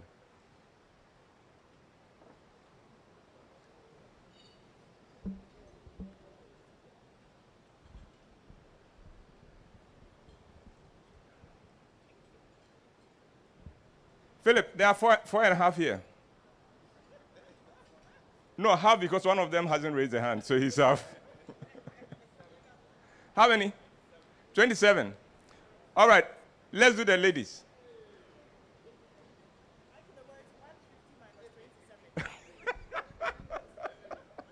Come again. 150 minus 27. Ghanaians have become very good with figures now since we've been taking money from wardrobes.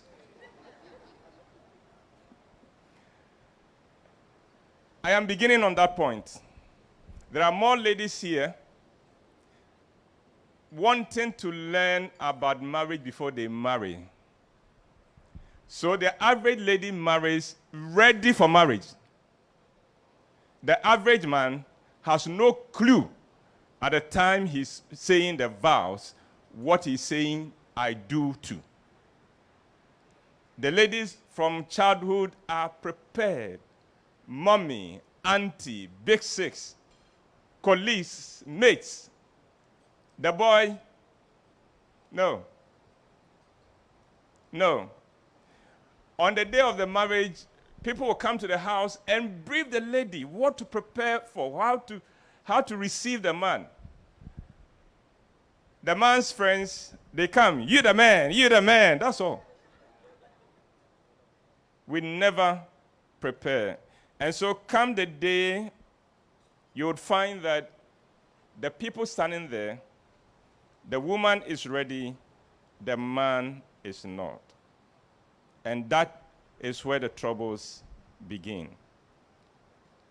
I'd like to give you 10 quick points because unless we get certain things right, sex by itself will be empty. Sex by itself will be empty. And before I say that, on behalf of all the counselors in the world, in Ghana in particular, can I make an appeal to all the single people? Please prepare well before you marry, because we are tired of the toxic nature of relationships and marriages.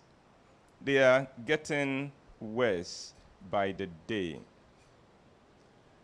The formula for marriage is not half plus half equal to 1. Because, you know, the answer should be 1. The 2 shall be 1. How do we arrive at 1 when there are 2? And many people do it half plus half. That is not the formula for marriage.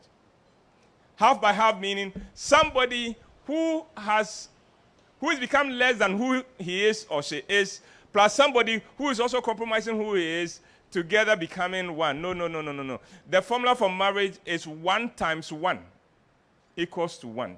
In other words, a full individual, a full functioning individual, a complete person interacting with another complete person, then they become 1. They become 1.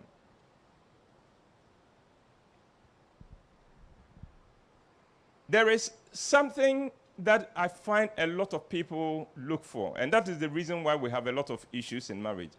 They think there's something called unconditional love. I am here to tell you that it is a myth. There's nothing like unconditional love in this life. It doesn't exist. It doesn't exist anywhere. Indeed, there are people who get angry with me when I say that you won't even find it in the Bible. Listen to me, and listen to me carefully. I love you not for you. I love you for me. Did you hear me? You love me not for me. You love me for you.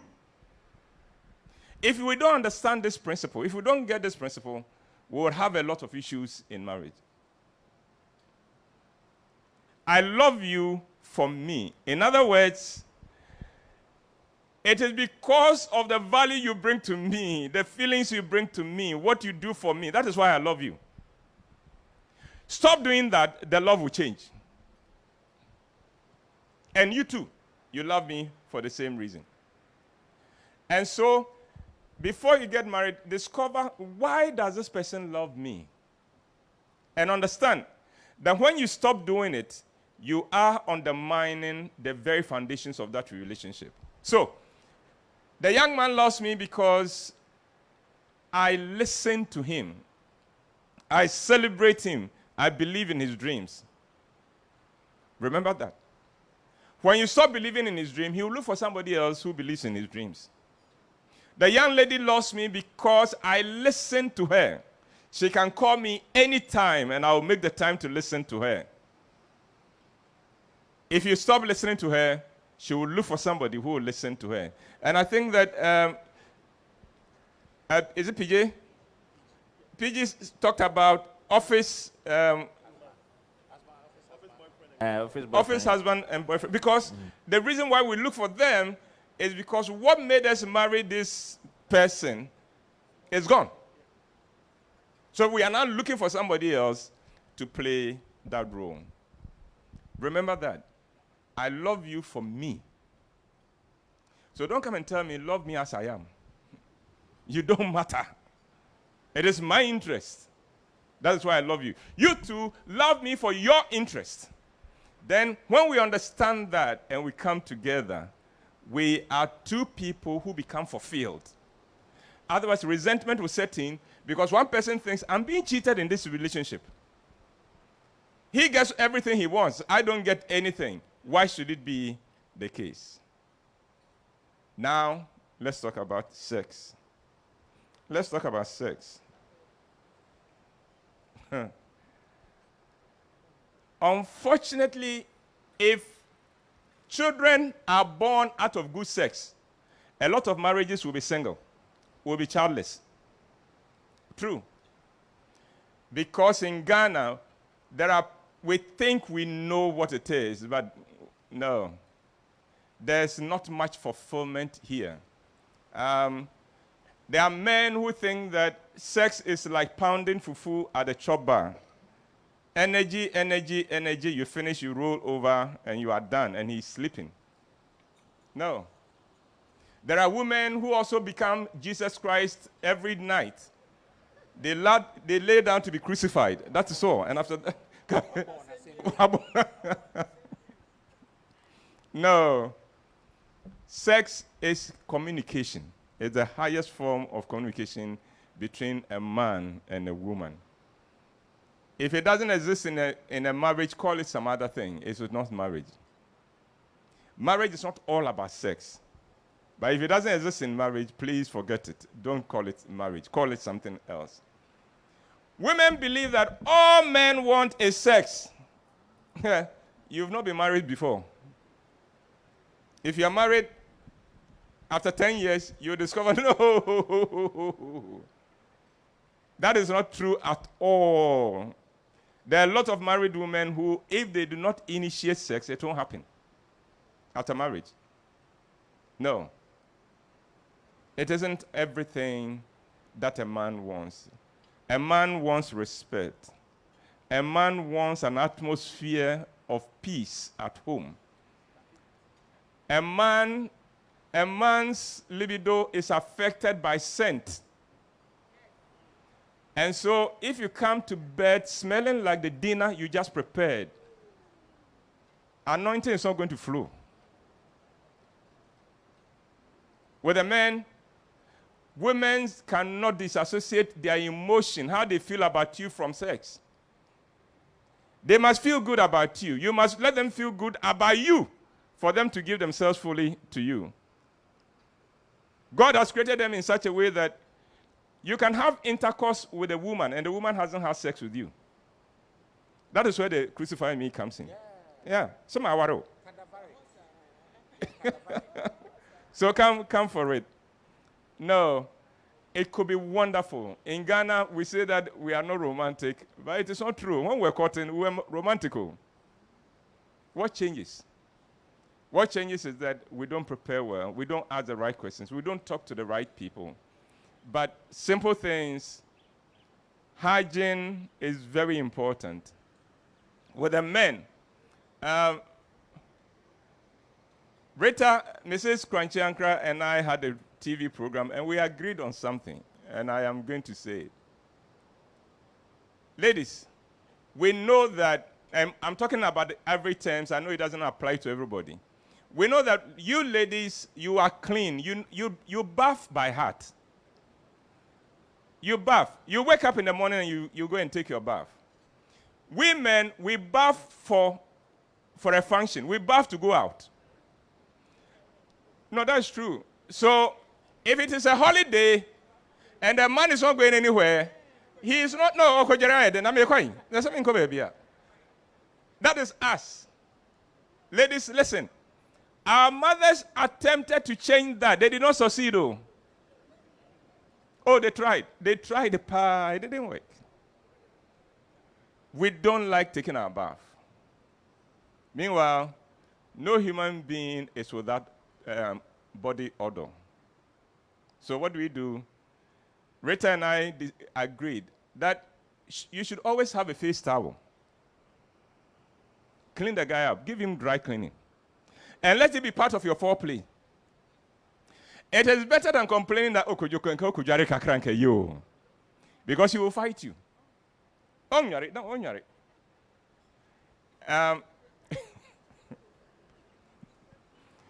Remember this. If children were born out of good sex, trust me, a lot of relationships will be childless. Now, I'd like to end with just one little caution. Please don't let anyone force you to get married, because being single is also an option. Don't let anyone force you to get married, especially the ladies. Once you are in your 30s, I've taught all my daughters to say one thing, if somebody is pushing them. By the way, the people who push you to get married, they are not happily married. Happily married people won't force you to get married. They are the miserably married women who don't understand why you are not miserable, why you are at peace. You to get married so that you can join us as miserable people. No, marry because you want to. You found the right person. Otherwise, you would be miserable like you've never, ever been. May God bless every one of you and prosper your relationships. And if you haven't found him, don't settle for less. And if you haven't found her, please keep control of your body. Because if you don't do that, and you allow the desire for sex to drive you, oh, better come. Okay, thank you.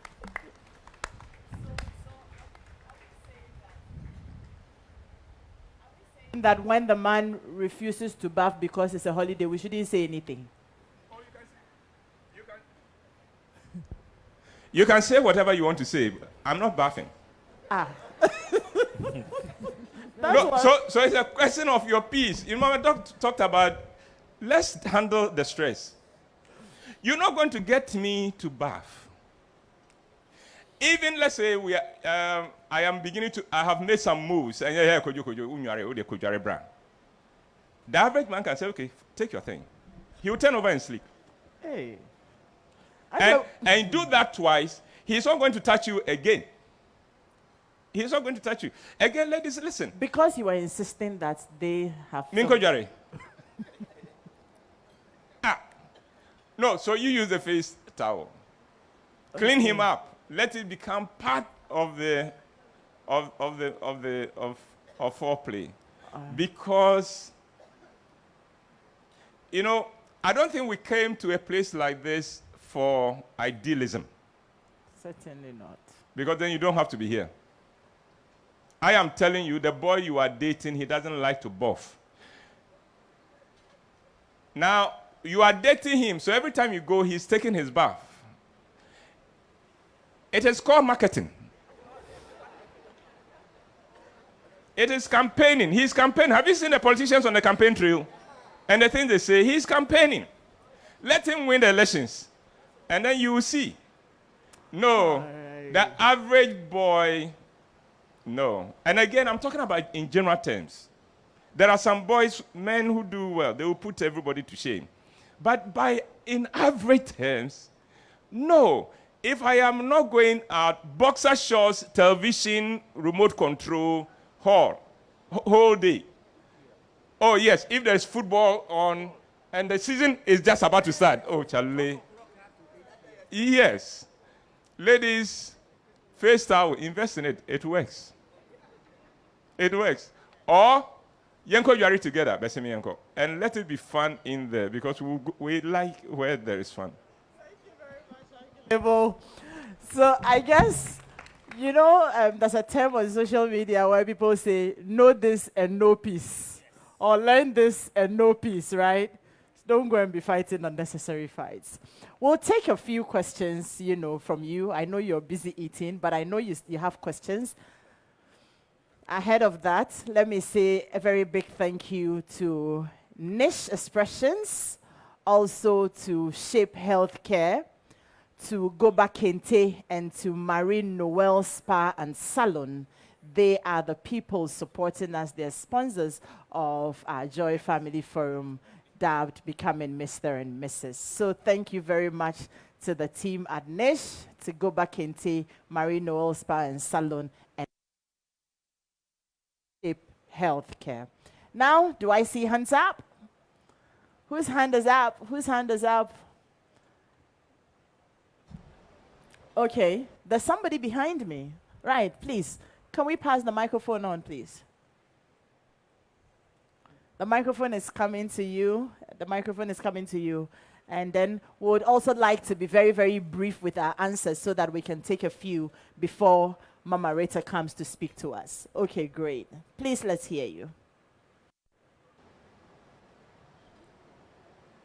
All right, kindly go ahead. Thank you very much. Great. I would like to know, is marriage and sex mutually compatible?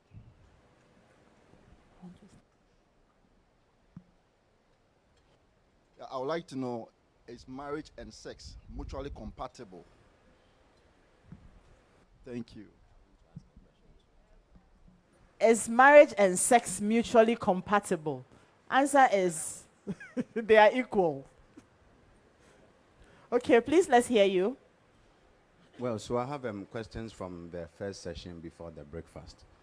The first is compromising your goals and then dreams. I want to see where there's a difference between sacrificing your goals completely and then coming to a compromise over time. For instance, I am married already, and I want to further studies. But probably I'm considering that I have just gotten married, and then I want to hold on a bit. So then if I decide just to go ahead with these dreams and goals, would it not sound as though I'm being selfish, especially if I want to further education outside? So I got married last year. I have an opportunity to study for my PhD. But then, because it's just been 1 year, it's something I'm really, really considering, so that I will not have to go away for 4 years, leaving somebody's daughter for 4 years and then coming back after 4 years. These are the things I'm considering. Now, number two, this is not my question, but I want to know the place where family and parents really come in when you have to choose a partner. I think Mami Edem knows me by name. My name is Edmond. When I first called, I mentioned I was coming with my little sister. So when you happen to be in a relationship where you have to deal with issues concerning tribal lines, how do you handle that? Especially where the parents of the guy they are stern on a certain decision that we don't marry from this particular tribe. Yet, you, the lady, you are all in, the guy is all in, but these are very strong issues surrounding tribal lines. How do you deal with that as well? Thank you.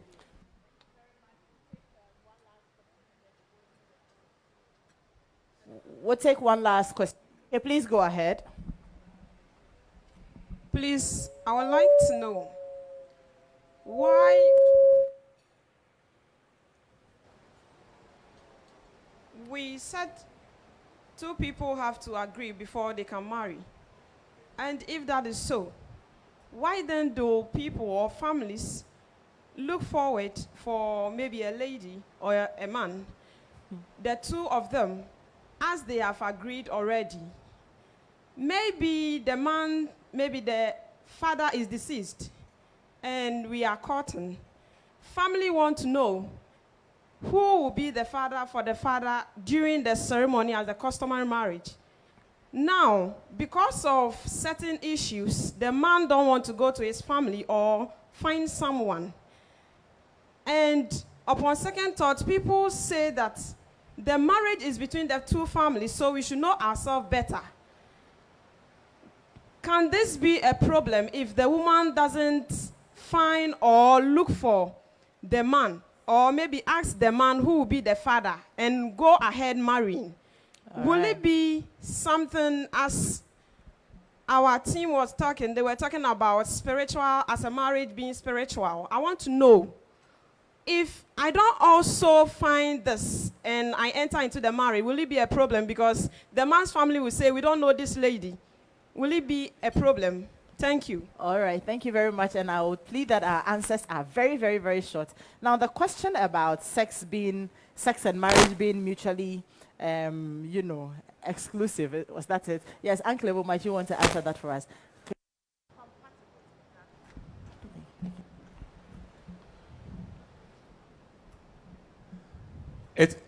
It's the way he framed the question. My brother, when we haven't had breakfast, don't ask complicated questions like that.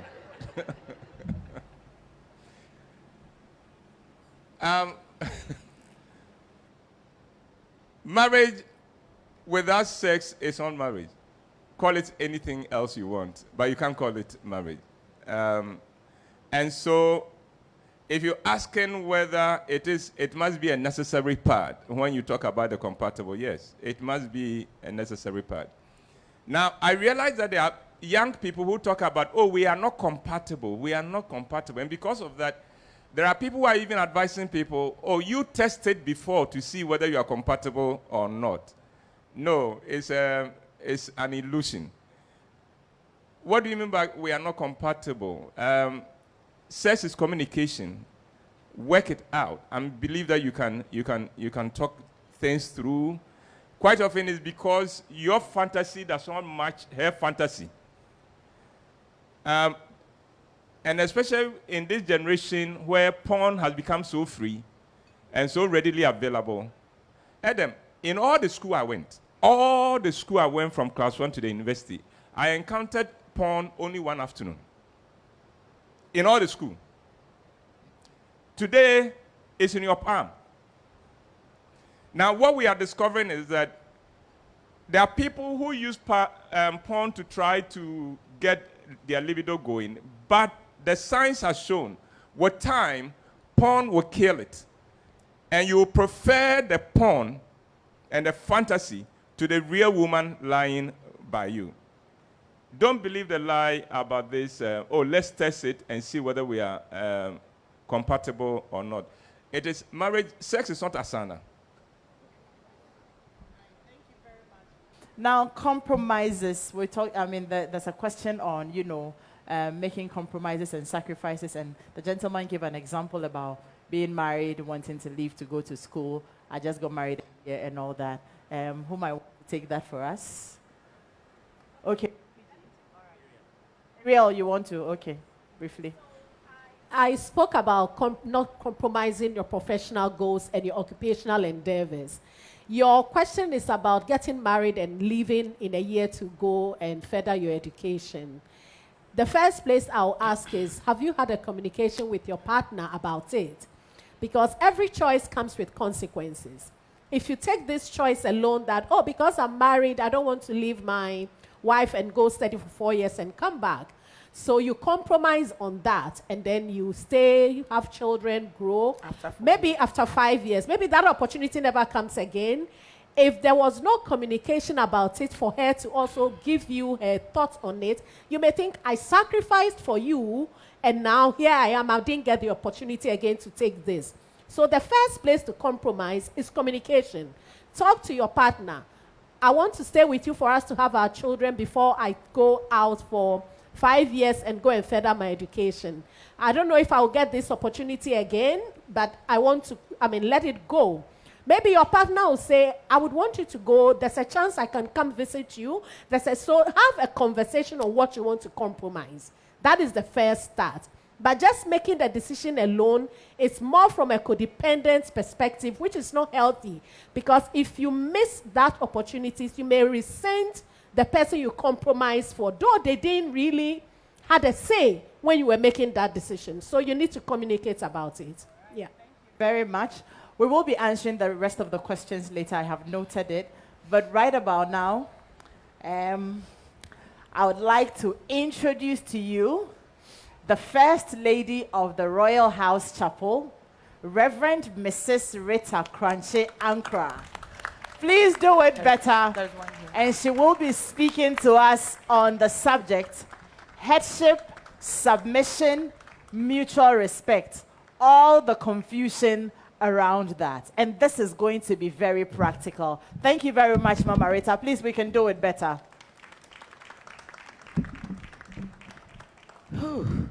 Good morning, everyone.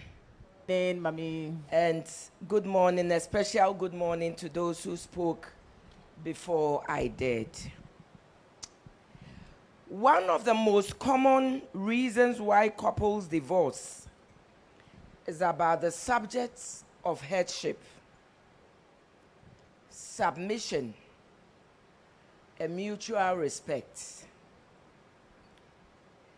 According to statistics, almost 50% of all marriages in the US end in divorce or separation. Researchers estimate that 41% of all first marriages end in divorce. The 2021 Population and Housing Census report has revealed that over 550,000 persons in Ghana have had their marriages dissolved, while over 400,000 have separated. The reasons for this. Number one, the first problem is something we inherited traditionally or culturally. The husband and the wife both come back from the farm. The husband looks for a lazy chair, crosses his legs, looks for a big men's towel, covers his chest, sits down, look at the woman prepare supper, look at the woman bathe the children, serves the husband his dinner, prepares hot water, puts it in a bucket, covers with a towel, takes it to the bathroom for the man to bathe. The woman puts the children in bed, washes dishes, tidies up before she has her supper. Meanwhile, the man is done, lying on bed, waiting for the woman for performance. My darling, this will certainly bring a problem. The second problem people face in marriage is when the man doesn't take leadership. He doesn't take leadership roles, but wants to be respected and honored. For example, it is the woman that is bringing income. It is the woman who is paying school fees. It is the woman who is paying utilities. What is the woman submitting to? If the woman is bringing income and you are not working, my darling, 21st century, common sense just says, if it's the woman that is going out to look for daily bread and I am at home, let me tidy up, let me lay the bed, let me prepare supper, let me help with the children's homework. In any case, if both of us are working and both of us are going through the traffic, getting home after 6 p.m., common sense just says, and love just says, Let me help my wife. Let's get things done. And after everything, we enjoy together.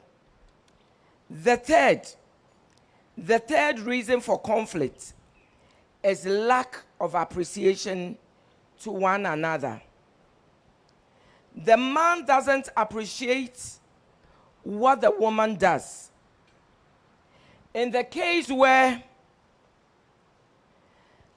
the man is the breadwinner, the man is the one going out looking for daily bread. He comes back home and he thinks the woman is useless, forgetting that since he left, is the woman who tidied up, is the woman who prepared the children for school, is the woman who picks the children from school, is the woman that sorts and makes sure their homework was done, is the woman that prepared the supper. All these are contributions that call for respect. What is the solution?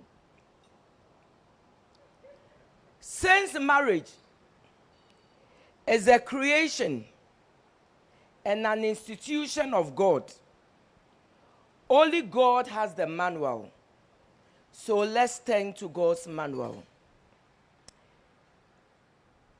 And I'm looking at Ephesians chapter 5, verses 22 to 25 in God's manual.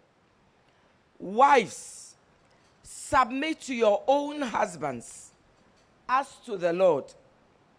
For the husband is head of the wife, as also Christ is the head of the church, and he is the savior of the body.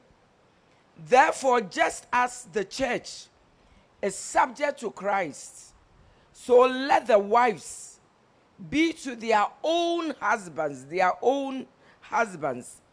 in everything. Husbands, love your wives, just as Christ also loved the church and gave himself to her. 3 lessons out of this scripture. Number 1, husbands, love your wives. Number 2, wives, submit to your husband. And number 3, that one is found in verse 21 that I didn't read. Submit to one another. Now let me take wives, submit.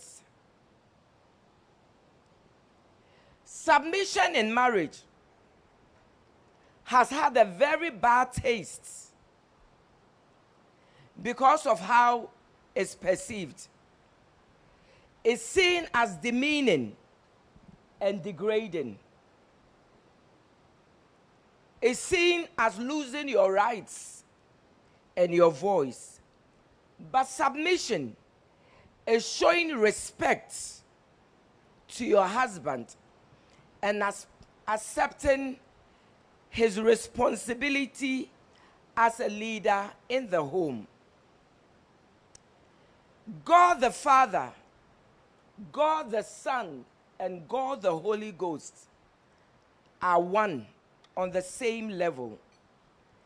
But Jesus said in John 14 that the Father is greater than me. This is to say, the woman is not a second-class citizen. Though they are one, the man is the leader. Paul tells the woman to submit and the husbands to love.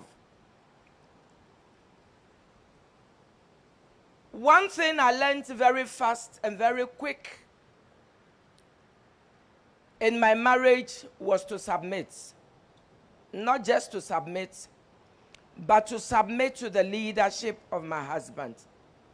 Everybody that knows me right from my St. Mary's days, will tell you I'm a very strong woman. But I learned to submit in my marriage. Out of my submission today, I have one of the biggest women's organizations in Ghana, if not in West Africa. Out of submission, I hold my own TV program called Family Life with Mama Rita every Wednesday. Out of submission, I believe that I find myself here speaking to these wonderful men and women. My darling, there are advantages in submission.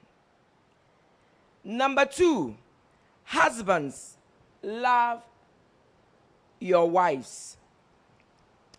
We can get the meaning of husbands, love your wife, through the Message Bible and the same scripture we read, Ephesians 5:22, and it says, husbands, go all out in your love for your wives. Go all out, exactly as Christ did for the church. A love marked by giving, not getting. Christ's love makes the church whole. His words invoke her beauty. Everything he does and says is designed to bring the best out of her. Dressing her in dazzling white silk, radiant with holiness. This is Bible. And that is how husbands ought to love their wives. They're really doing themselves a favor since they are already one in marriage. My darling, everybody look at me very well. If you look at me, you can tell that a man, a husband, is loving me.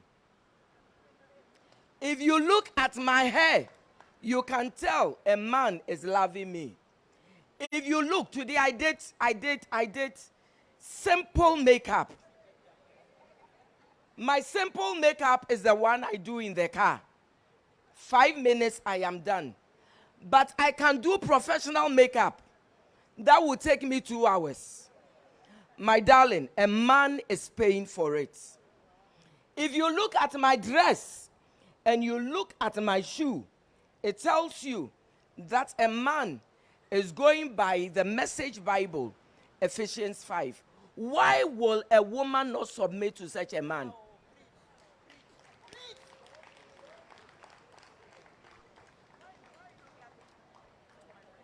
Is somebody listening to me?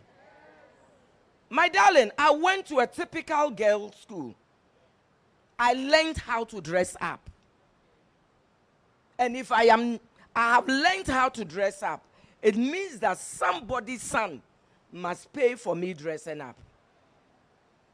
If a man is paying, you would submit. Is somebody with me? Or you are angry with me? Even if you are angry, I will talk. You can't be angry after such a breakfast. And then my last, submitting to one another. The Greek word that translates into submission is hupotasso or hupotasso. Hupotasso. You can do a research. Which means to get under and lift up. Get under and lift up. Or to put in order. Submitting to one another means that get under each other and lift one another up. put each other's life in order. You lift each other until there's an order in your lives. You raise each other to a level of importance and worthiness. When you get married to somebody, you need to contribute to the person's betterment. When you met your spouse didn't have a degree. You help your spouse get a degree. You don't need to be afraid that when you support her, she's going to rub shoulders with you. Whatever weakness you found in each other's life, love shows that you accept the weakness by helping get out of it. My darling, submitting to one another. I met my husband 37 years ago as Brother Ankara. Today, with my help, he's Apostle General. Go ahead. When I met my husband, he didn't have a ministry. I helped him start a church, and I helped him bring the church to the level where it is now. Today, I am a partaker of Royal House Chapel worldwide. When I met him, all I had was a diploma from then Accra Polytechnic, now Accra Technical University. Submitting to each other, he helped me get a first degree. He helped me get a second degree. When he met me, I was a typical Catholic. All I knew was Hail Mary. He helped me introduce Christ to me, gave me the Holy Ghost baptism, taught me how to speak, and placed the microphone in my hand. My darling, marriage, submit to your husband, love your wife, and submit to each other. God bless you. God bless you, Mommy. Wow, thank you very much. And just to say that you can we are live on Facebook, on YouTube at Joy997, and also on Twitter Spaces. So the conversation is on all our social media platforms. You're not missing anything at all.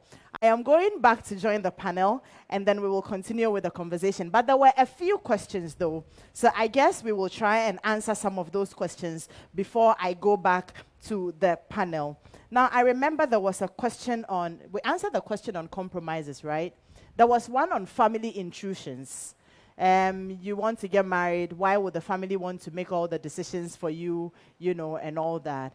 Who might want to answer that for us? Kobe, you were talking about culture, family intrusions when it comes to choosing a life partner. If I remember correctly, he cited an instance where it has to do with the female's father. Now, the blessing of a parent in marriage is very, very important. And if you are going to marry anyone who doesn't have good relations with the parents, I will tell you, don't do it. Because the storms will blow. And when they do blow, it is the family that you rely on. That marriage that you are pursuing may break, and the person will walk, and you'll be left alone. It is the family that will be your support. So you don't compromise on your family when it comes to choose the choice of a spouse. If the person doesn't have a good relationship with any of the parents, you can encourage the person to make up, if for nothing at all, for that day only, for the parent to be there. Now, if a parent is dead, there can be a stand-in, either an uncle, a brother, a family head, or whatever. Someone can stand in and get it done. But what you should never do is to do away with culture. Because I was hearing the person make a statement that if the two of us have agreed, who are the two of you? You are nothing. The marriage was not contracted by the two of you. It is one family that came with dowry to pay and take you away. And if you have to go back, the same process must be made. Now, in the initial stages, Lawyer Pinto made mention of the fact that when you contract customary marriage and you upgrade to ordinance, you don't need to take drinks back. Lawyer Pinto, culturally, what happens when we send the drinks is that this family has come into that family and you are joined as one. Now, if you go to court and you take your divorce, you still have to go back because you see, the marriage was not the court. The marriage was the court, the two families. You still have to go back and separate them because there's also a spiritual element to it. That is why you always go back and give the drinks back. You go back and give the dowry back. But the dowry, the money has been spent, the clothes have been worn. So it's the drink that always goes back. So let us not give up our culture. There's a significance to that culture. There's a reason why our forefathers put that in place. And we shouldn't allow our belief in the Bible to do away with who we are as a people. We shouldn't lose it. All right. Thank you very much. On a lot of occasions, I've had to deal with young ladies especially who will say that, listen, we are church people, we are faith people, we are Christians. Families can do whatever they want. We love one another, and so that's it. We can get married. On a number of occasions, we have had the opportunity to go back to the same family and plead on behalf of the ladies that we did wrong. Don't ever walk over family because we're Christian and you think you know better. And as I say, they're near BA, and so we know better. Family is family. There is nothing you can do about it.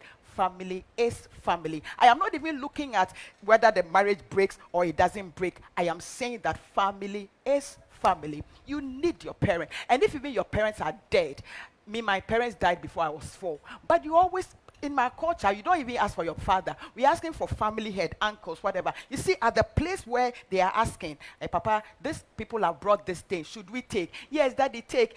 Should we take? Take. And then this transfer is done. It's a very spiritual thing. Let's stop all these plenty church things that makes us feel that because we are in church, every other thing is not important. As soon as the person dies, immediately the person is buried.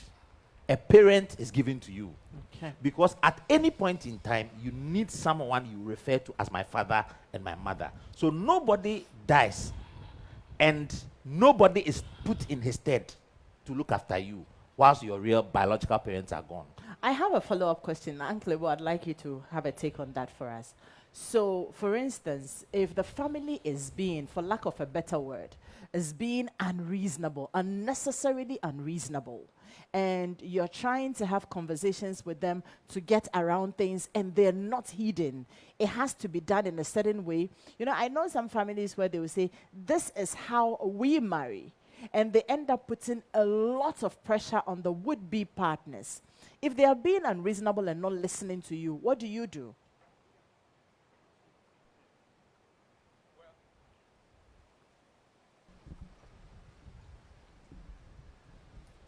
Hello. Well, I have a friend, a very good friend, who delayed his marriage for 3 years because his father said no to the woman he was going to marry. Introduced the girl, and the man said, no, we don't marry from that tribe. And so, 2 years later, he hadn't brought another girl. So the man calls him and said, son, what's happening? He said, well, I brought you the one I wanted to marry. You said no. So he said, is she the only one? He said, yeah, she's the only one for me. Another year passed, and he remained there. The point I am making is this, and I like the fact that we can't do with our family. Please don't blame the church for what is happening. It has nothing to do with the church. It has more to do with our blind copying of Western culture. without realizing that when it comes to culture, we are richer than they are. They should be learning from us. They should be copying from us in certain ways. Unfortunately, because they have the wealth, so it has become like a family that is taking orders from the rich cousin who has no sense. But everybody now follows his lead without realizing that there is nyansa and there is, yes. So we should be careful. Negotiation, patience with them. There is always somebody on your side in the family. So let's say your father is being difficult. He has a brother. He has an uncle. Go to that person. But Adam, what happens, the problem we have quite often is that many of us start looking for family only when we want to get married. Then in that case, they will show you because we don't have any bonding with you. But right now, build good network with your family. It's a good base. Most of us have thrown it away, but you will live to regret it. And so build it. Then when it gets there and your father is proving difficult, he has a brother. He has an uncle. He has the family head. He has a good friend. Go through them. Or talk to your mom. Mommies know how to make us change our minds, no matter how strong-willed we are. Mama Rita said everyone who knew her knows that she was a strong woman. Well, everybody who knew Apostle Jen also knows that he was a strong man. Yeah. And so submit to one another has helped a lot. Can I come in here?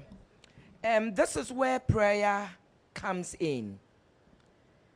You want to marry a man, you want to marry the woman, number one, the family is saying no. Number two, the family is proving difficult. It's been said that don't bypass family, my darling. In Ghana, don't ever. You can bypass the family today. Let the man dies. Yeah. Let the woman dies. Legally, the corpse belongs to the family. Yes. That is when you know that your wife belongs to a family. That is when you know that your husband belongs to a family. So, this is what I teach young people. If you are entering into the family where the man says, the man's parents say no, family says no, all you do is pray about it. And I've seen where people have invoked prayer. The same people who said no now calls and says, I've added my blessing. Go ahead and get married. There is always a way, but the watchword is, don't ever neglect family.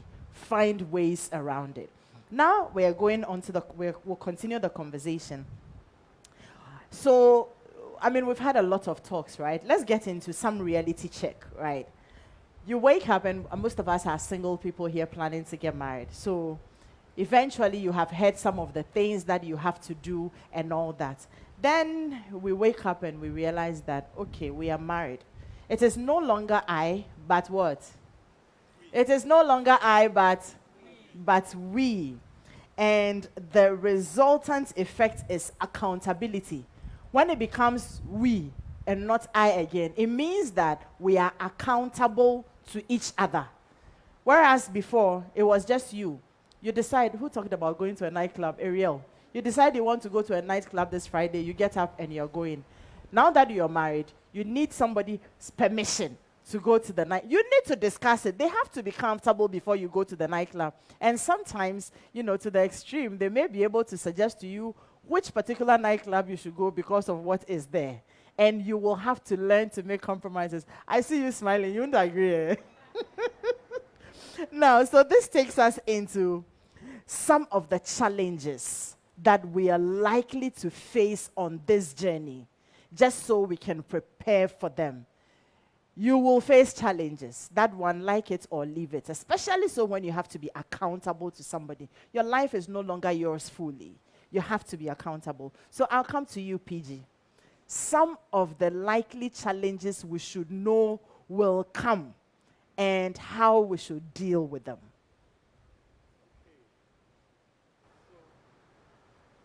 Please go on. It will be activated.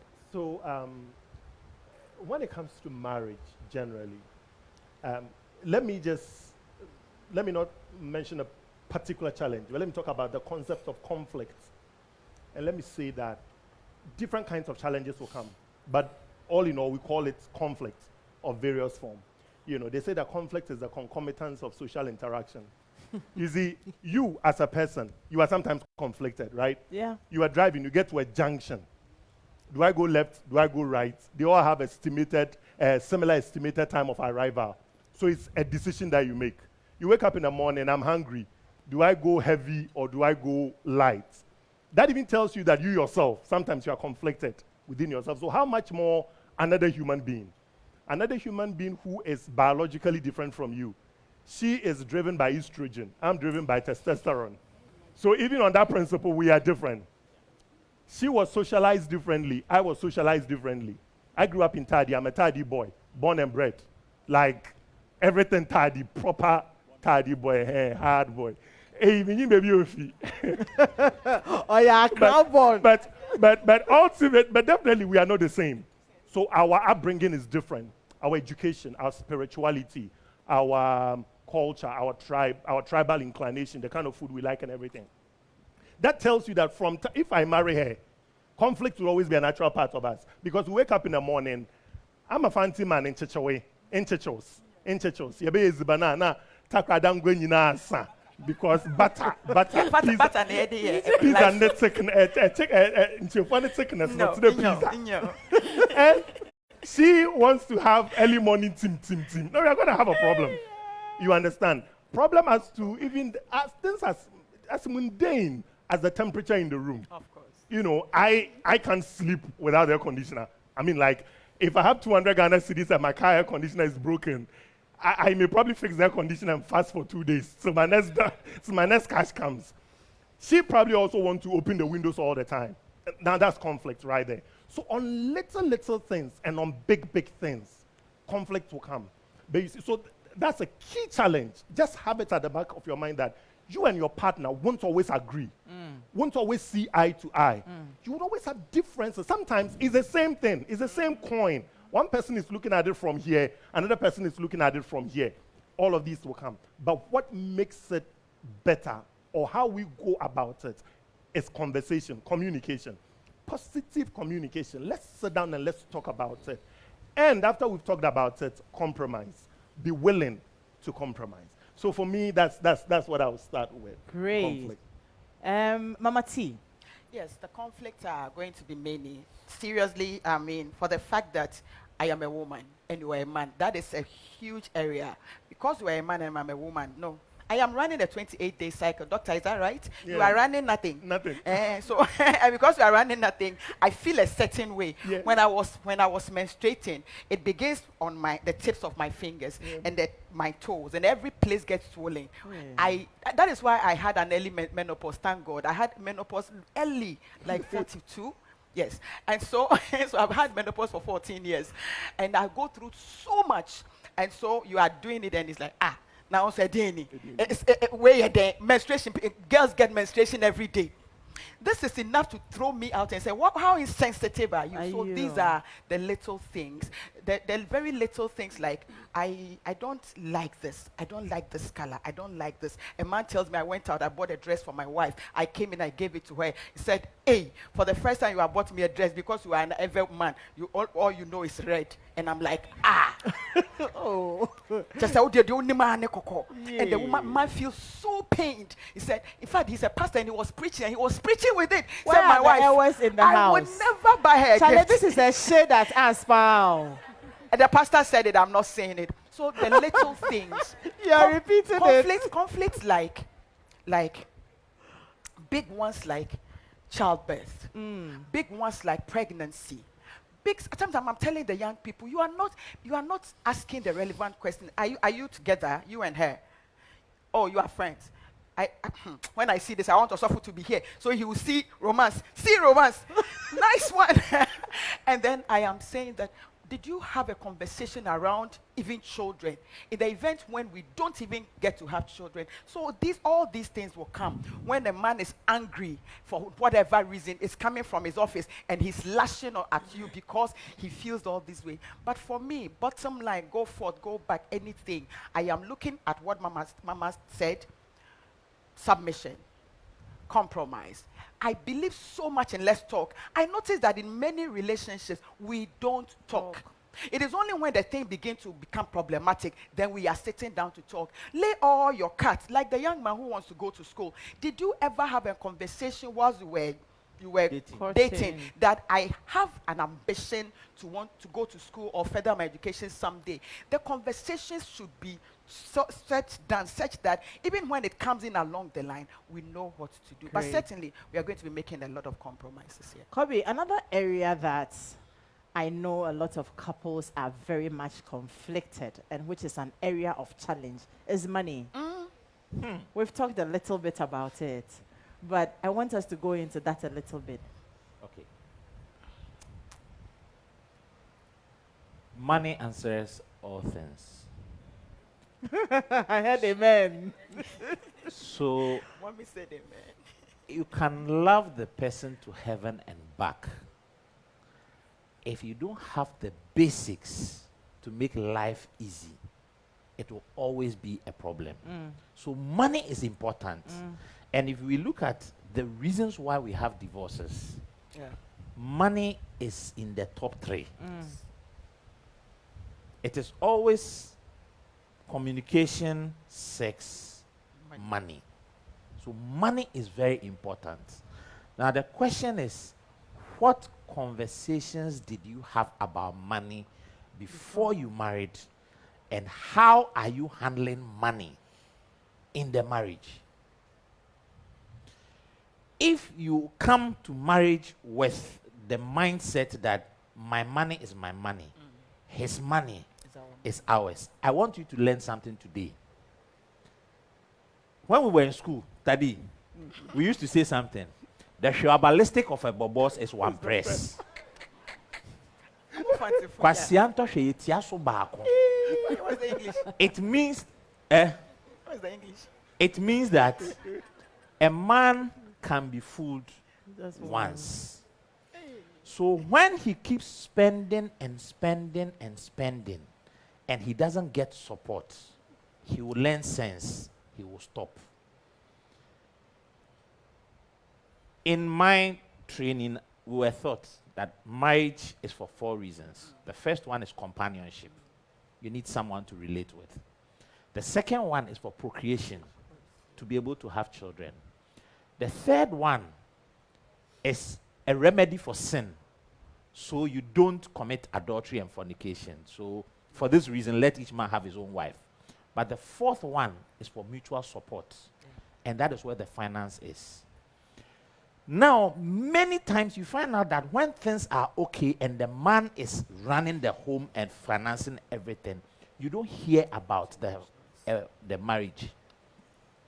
As soon as the tables flip and the woman now has to help, you will hear everything bad about that marriage, and it's on its way to dying. Be transparent with money. That's the first thing. If you earn 5,000 cedis or 2,000 cedis, let the woman know that this is what I earn. This is what I can afford. If she won't marry you because your money is small, kiss her goodbye, move on, you find someone else. But never kill yourself. At the end of the day, what will cause the marriage are 2 things: selfishness and ingratitude. You can kill yourself for the person. As soon as you are not able to do what you used to do for the last 20 years, the person will walk, because the person can't remember what you did. Great. So be open about your finances, be open about what you can and what you can't do. And when you have made the commitment, stand by your commitment and play your role as a husband. Okay, great.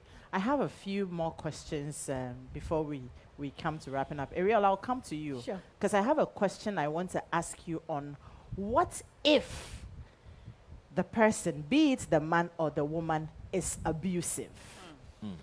We'll answer that. PG, I'll come back to you and I'll ask you, because you are into the tech space as well. Technological intrusion into our relationships and how it is harming it versus how it should have helped us improve it. And then, Mommy, I'll come back to ask you a question on, is it a big deal if I don't share the same faith with my would-be spouse? Same faith, first of all, and then same religious denomination. And Doc, I have a question coming up for you as well. But Lawyer Pencil, let's delve a bit into the issue of communication. In this case, communication is not the subjects that we study in school, right? It is the one we do. Now, and for me, it is one of the biggest things. We don't talk about it enough. If it breaks down, you do not have a relationship or marriage. You don't have it if communication breaks down, okay? Nothing can be fixed for me without it. So we are looking at what I said versus what I mean against how you took it and how it was interpreted. And then we arrive at a certain results that will end up destroying everything. Because, I said this, then you took it. Then in my mind, the way you took it is not how I meant it. Meanwhile, it has gone in like that already. And then the results usually is not very pleasant. So I want us to look at how critical it is to communicate on this journey, even if it is just a 1-minute talk. I just want everybody here to understand that talking and ensuring that you mean what you're saying and your partner understands what you're saying is very, very critical on this journey. Thank you. She has said everything herself. Communication is key in everything, and I can explain to you that sometimes communication becomes difficult because you are afraid. You are afraid that what you want to suggest to your wife, she may not agree. And the issue is whether you ignore her, go ahead and do it, and try to explain, or talk to her and hope that she will agree with you. We are all guilty of that sin. Many times that we've gone ahead, do things, and then when it backfires, then at that time you try and do damage control. But the beginning of communication is prayer. I can repeat that 10 times. If you are a couple, please, I believe in Jesus Christ. And I'm telling you that is the key. Learn how to pray every morning, even if for 5 minutes. Even when you want to have sex, please pray. Hey, I'm talking to you about deep things. I'm telling you, these are deep things. Before you have sex, pray. Pray that you enjoy the sex. Pray that you enjoy your wife. Wow. Pray that you will not go after any woman. Please. I'm quite serious about what I'm talking to you about. Don't assume that things will come naturally. Nothing comes naturally. And when you learn, I'm telling you, the best sex is those after prayer. I've told you that one. So when you have prayed about things, you can always have a conversation immediately after the prayer. That's where you put the issues. And then you can have that kind of conversation. But one warning I give to you, if you try to explain something to your wife and she rejects it, please end the conversation there. The attempt to explain further excites, annoys, angers, and worsens the situation.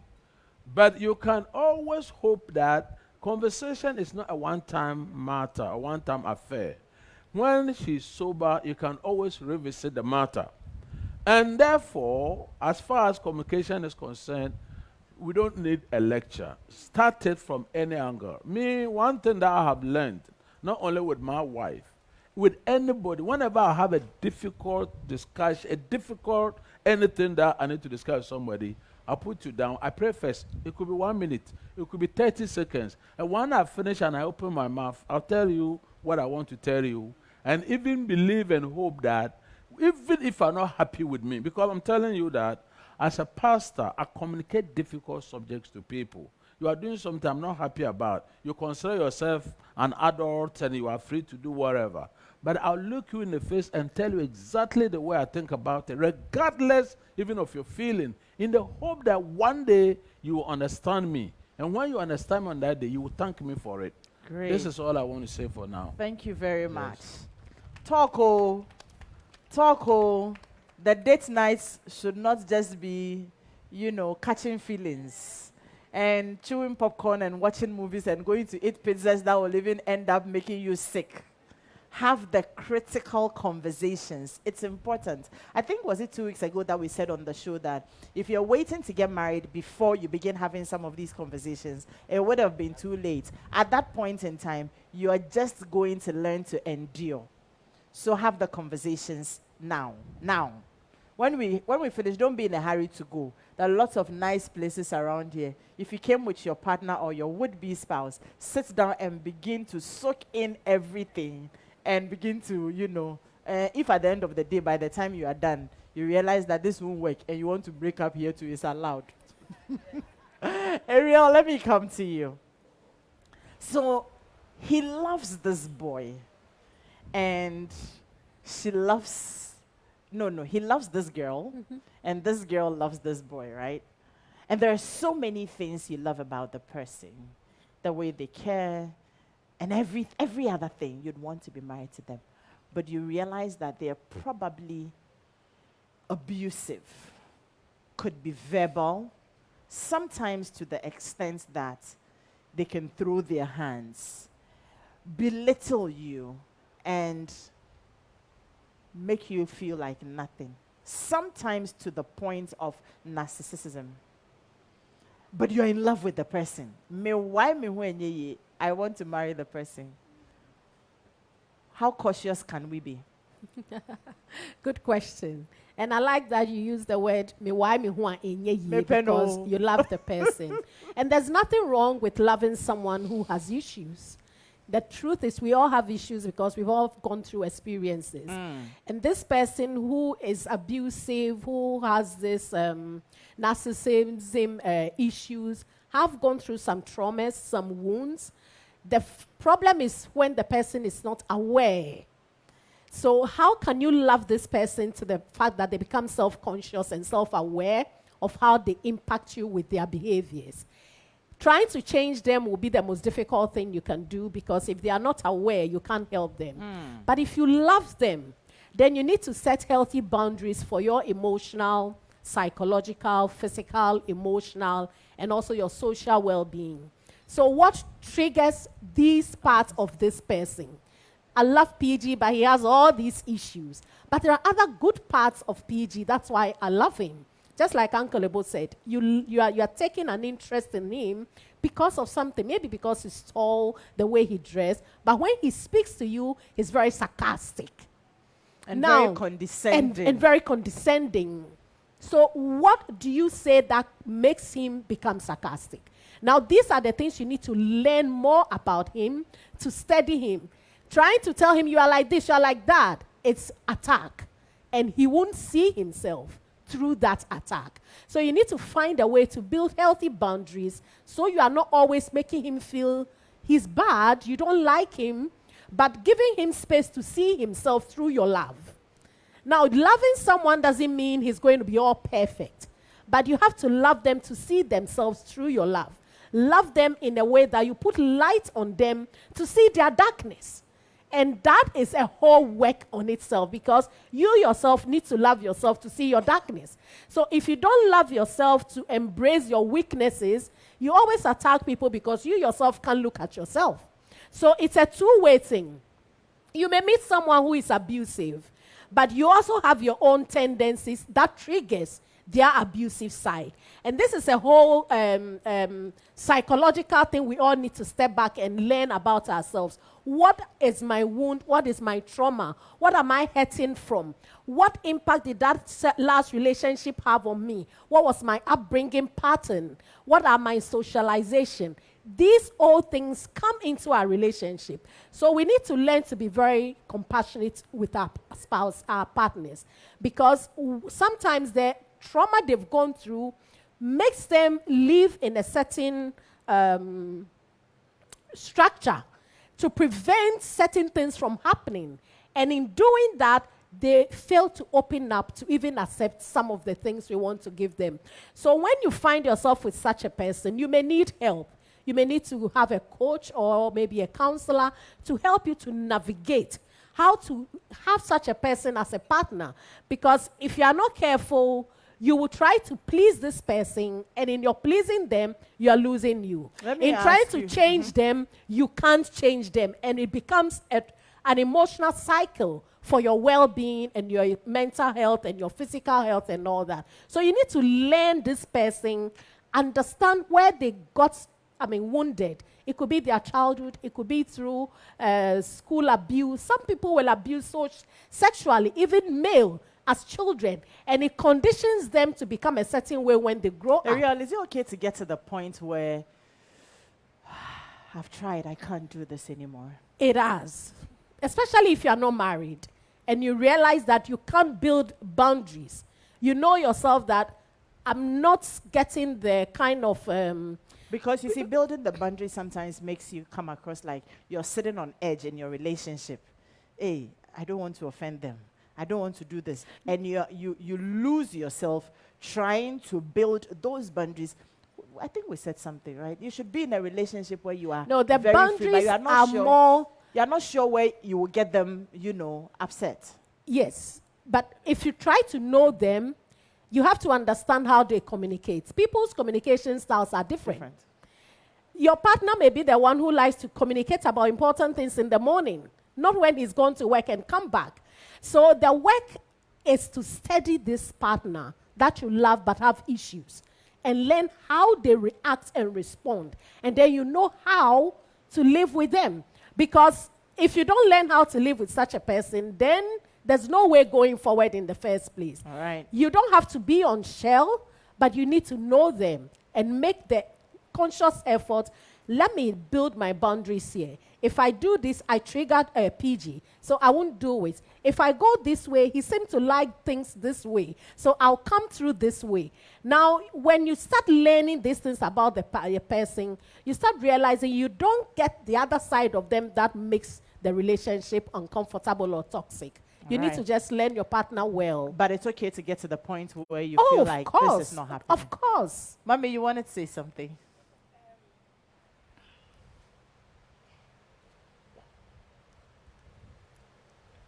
All right. Unfortunately, I beg to differ. If you are not married, every young person here listening to me, if you are not married, please, and you are in a relationship with anybody who is abusive, verbally, emotionally, physically, please, it's not a red flag. It's a red signboard. Flee. I'm begging you. You can't deal with them. You don't know when you are offending them. You don't know when you are making them happy. You don't know. I've handled so many of such issues. We've handled it as a church. Oh, let's counsel them. It will work. Let's work with them. It might work. Oh, maybe when you get married and you show him a lot of love, it will work.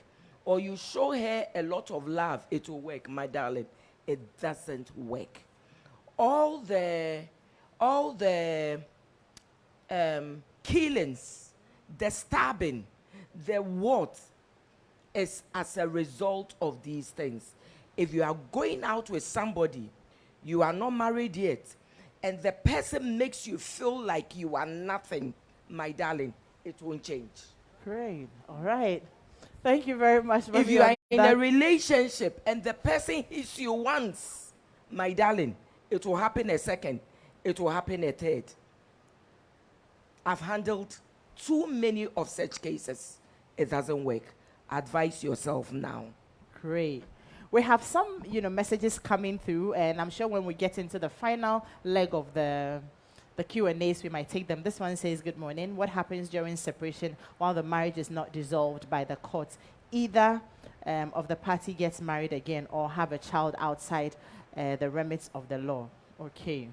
Friendship and relationships. So both experiences some sense of freshness based on your values. Can't be married and live an individual life. Stay single if that's the background. And someone tells us they're watching us all the way from London. PG, let me come to you.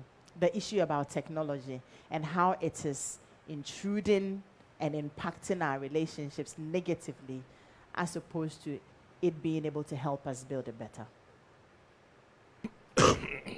Excuse me. Sorry. So, right. So when it comes to technology, I mean, it has a positive side and it has a negative side. And I think that it's just a question of how you harness it and you harness the positive side. And I think that it's so easy for the negative side to intrude. It's so easy. It's so seamless. You know, one of them is distraction. I mean, it's very sad when I go to the mall or you go to big public places and then you see people who have dressed and left home. And I dare say some of them would have to hop on Uber if God doesn't permit, join Okada before you finally get to the mall or wherever to meet your boyfriend. And the conversation that will transpire between them, if they spend 2 hours there, the conversation will be less than 30 minutes. And the rest of the time, they would be on their phone. Everybody's just posting. And you see, they will talk less, but they will have a lot more conversation on Snap because all she has to do is to do this and then post it. Me and babe vibe, hashtag, and then it's there. And then the conversation is going on, and they are responding. Babe is going on. Hey, Charlie, you two there, you the pop, and it's going on. And then, oh, babe, see what somebody said. That's the only conversation you're having about what somebody said. Oh, and my world. So, yeah, it's sad, right? And it's not just that. It's even more insidious and more intrusive than we think. Think about it. You've gone to work. You've come back home. You are so tired. I mean, this is the time you want to unwind. It's 10 p.m. You pick your phone and you go into your old school page. I went to a boys' school. And so when we start on the page, it's crazy. Now, can you imagine you have Arsenal supporters or Man U supporters page that you belong to, and then your old school page, and then maybe your boys group in church. Then all of these people are posting things or conversations you've missed. But you see, because you've had a busy day, that's the time you are unwinding. What it also means is that your partner is probably just lying down there, waiting for you to put the phone aside. Maybe you even go ahead to say, oh, babe, can you put the phone aside? And that is likely to trigger some arguments. Because they need to unwind and they need to catch up. But you see, what you're doing is that at every point in time, in this particular situation, you are married in your matrimonial bedroom, and you have about 2,000 to 3,000 people in the bedroom with you through WhatsApp pages. Because, you know, you and I know that back in the day, by 9 o'clock or by 8 o'clock, your parents are finding ways of telling your visitors to leave. Because you and I would have to pull the Santa table so we can lay our mattress and sleep in the hall. By 9 o'clock, your parents are trying to get your visitors. But here you are married. 11 p.m., you are still on WhatsApp groups. That is literally the same thing, right? The only difference is that you don't see the physical people. But the conversation, the interaction, the distraction in the family order is still ongoing. So it is there. Then there is also the sense of neglect. People build solid relationships on social media that they don't have with their partners. There are people who know people on social media as though they've known them all their lives. That's true. The depth of information they have about people and people have about them, most of the time it is like 10 times, 5 times, whatever times more than what their partners know about them. So it is not healthy. It creates insecurity and it creates a sense of inferiority. Well, whether it's a complex or just a general sense of inferiority. For the person who feels that my partner doesn't give me attention and they're constantly online, so that it leads to some form of comparison. I want to go on Facebook and go and see the kind of women that my husband is constantly talking to. Now I begin to see their shape. Cynthia, and the Indian, and the Turkey, and the Brazil, insurance, we have something we say endorsement. That is when you change the original terms of the contract. You endorse it. So you endorse the body against the back side, against the front side and everything. Or you realize that all the girls are, 12, size 12 and lower. 10, 8. I've even seen 8. Those are the people who are constantly writing. God bless you, sir. We see your ministry. We support it. Those people, they are trying to take your husband away. So now you begin to go to the gym. For men, it makes them lose their sense of confidence. Oh dear. Their masculinity, what defines them as a man. Because it's like my wife is constantly talking to these kind of guys. So that is why, if you observe, if you pay very close attention, most men that cheat on their wives, normally they cheat with women that are a little bit lower than their wives. Because maybe your wife earns 10,000. When you buy her a gift of 2,000, she wants some assault for you. I can buy it myself. But then the girl that is lower, a national service girl, your secretary, the watcher seller's daughter, give her 100 Ghana cedis. You call your girl for 1 year. So, you see, I see my wife talking to all these big boys, and you see the kind of cars they are posting on Facebook, the kind of dressing, the kind of house. Hey, sir. Now let me also go and look for some small girl who will take me for who I am and make me feel like I'm a man. All these things are coming through social media. And then there is also the ability, and this is the more common one, the ability for us to be unfaithful to our partners. Because through the WhatsApp pages, Facebook Messenger, the DMs. Telegrams, the DMs, the nudes are flying. The nudes are flying. You are hitting on the girls. The girls are hitting on you. People are giving you opportunities. And you see, the more you talk to somebody, the more you build a relationship with them, which explains why people who, forgive me, I say this advisedly, people may physically be deformed. Sometimes you see them married to people who are not, like they're okay. Because you see, after relating with her over a time, or with him over a time, you begin to see the person's mind. You begin to see the person's heart. You begin to see beyond the physical. Yeah. So it's okay for you to take a deformed person home. That is fine, because you love something in them. That is why anytime you spend time with somebody over a long period of time, it's natural that the relationship will begin to, a feeling will start, because you begin to see beyond social limitations. You begin to see beyond physical looks, their finances, everything, to see the depth of their thinking, the way they reason, the way they see the world, the way they interpret the world. Then gradually you begin to see that, where have you been? And sometimes people ask these questions, not because they want to get some. No, it's actually a good question, like, where have you been? Because this was what I was looking for. And sometimes we think that, it's because you want to get into my panties. But no, sometimes I married something that I thought was what I was looking for. But after staying with this person in few weeks or months, I know this is not what I was looking for. This person packaged it, as Uncle Ibu said, marketing. But for you, it comes naturally. In fact, without even me asking, when you start talking, me and you are aligned. Great. But it's all because you created a vacuum, or somebody took advantage of social media or digital platforms to get into this. So I will encourage you. These are real. That is why divorce rate is quite higher now than any time in our future, in our past, in our history. It's because accessibility is quite high. Ease of reaching people that ordinarily you may never get opportunity of talking to, is quite high now, and it's also leading to all of these things. So it's a good thing, but let's not make it a killer. Thank you. And the saints shall say, need we say Adam, more to can that? I contribute to the social media thing? Okay, go ahead. Just a minute. 1 minute. Sure. 1 minute. Kobe, 1 minute. Now, this digital age, phones, access to phones, is your phone private to you or not? I personally believe that in your time, so I don't normally want to see. But there are things you need to observe, because a lot is happening behind this digital world. The Facebooks, as soon as your spouse keeps a community of friends in the digital world and doesn't want to involve you, then know that there's trouble coming. All right. Ariel, you wanted to say something? Yes. Some of the things PG was mentioning, I think he left out the comparison thing social media brings up. We look at people, things that they are throwing about their marriages, their relationship, and we think mine should be the same.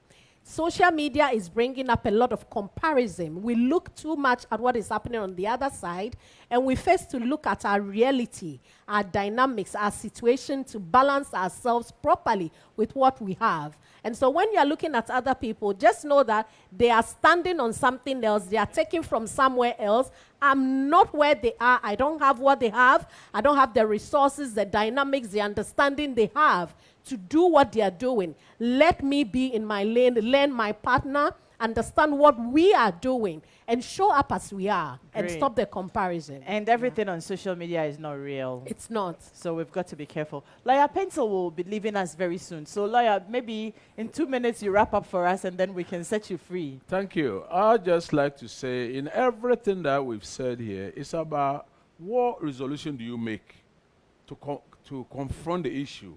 On the issue of social media, some years back, I took a wise decision that every time that I'm having a conversation with my wife, I'll put off the television.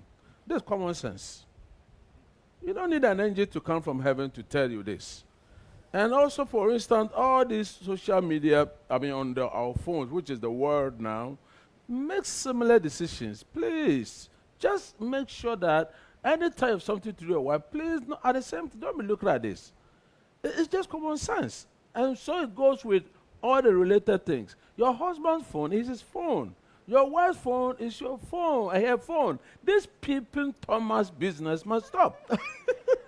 I'll just make the last point with regard to the other issue about violence and whatever. And then the issue about the sex and law. You wanted to make a quick point on it. Listen to me. I can boast, if you call it boasting, that I never hit my wife once.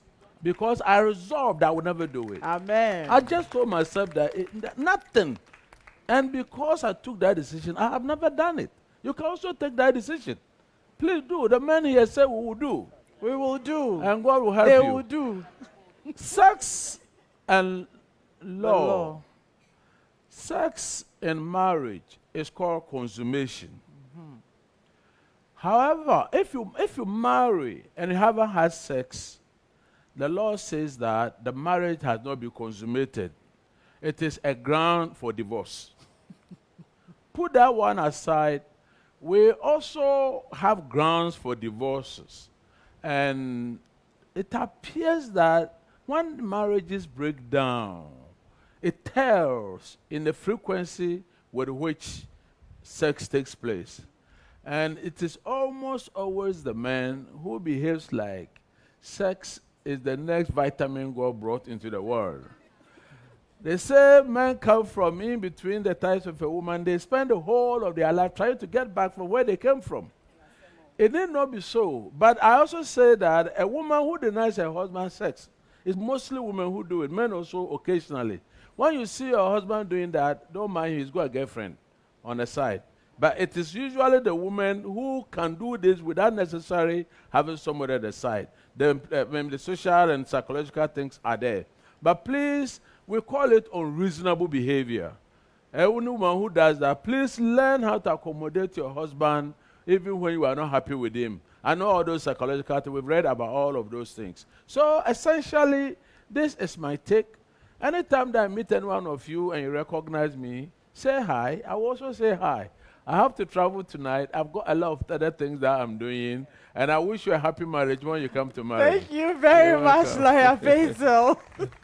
I like the bit. Even if you are not happy, try and make it happen. In trying to make it happen, the happiness can come. Amen. Oh, they are not responding. Lawyer Basil, thank you very much. You're very welcome. Am I excused?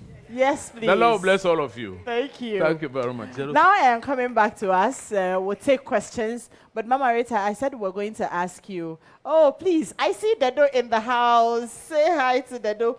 Dado is founder of Niche Expressions. Very shortly, she will just talk to us briefly about your gifting needs when you're planning, your wedding. And then Baba is also the Baba Ankara. She is the founder and CEO of Goba Kente. I see the Kente designs displayed very beautifully in the background. She's giving discounts today. So make sure that you're having serious conversations with her when we are done. And she will also talk to us a little bit before she goes. Questions in the house? Yes, please. Can we give her a microphone, please? And whilst we do that, let me also say a very big thank you to Marie Noel Spa and Salon. She gave us some vouchers. We'll be giving them out also very soon. Don't be in a hurry to go. We have some very beautiful branded pens we'll give everybody. Dedo has some gift items we will give out as well. So do not be in a hurry to go. Okay. All right. Thank you very much. So my first question is to Mama Rita and my second question is to Doug. Mama Rita, how deep can the conversations be? Generally, the greater percentage of us are Christians. And sometimes, how deep can you have conversations with your partner? For example, some people have a fetish when it comes to sex. And sometimes you marry, like how Uncle Ebo said, you can't practice before you start. How do you know your partner has this particular fetish? And to Doug, how are you able to convince couples especially? Some people have a stance that first 2 years, no child. And most of the times, it's just one partner saying that. And they've come to your hospital for advice. And some beliefs also don't condone family planning. So how are you able to juggle it all when it comes to children and the hospital and their married lives? Thank you. All right, Mama Rita goes first. Please, we need to give Mama Rita a microphone.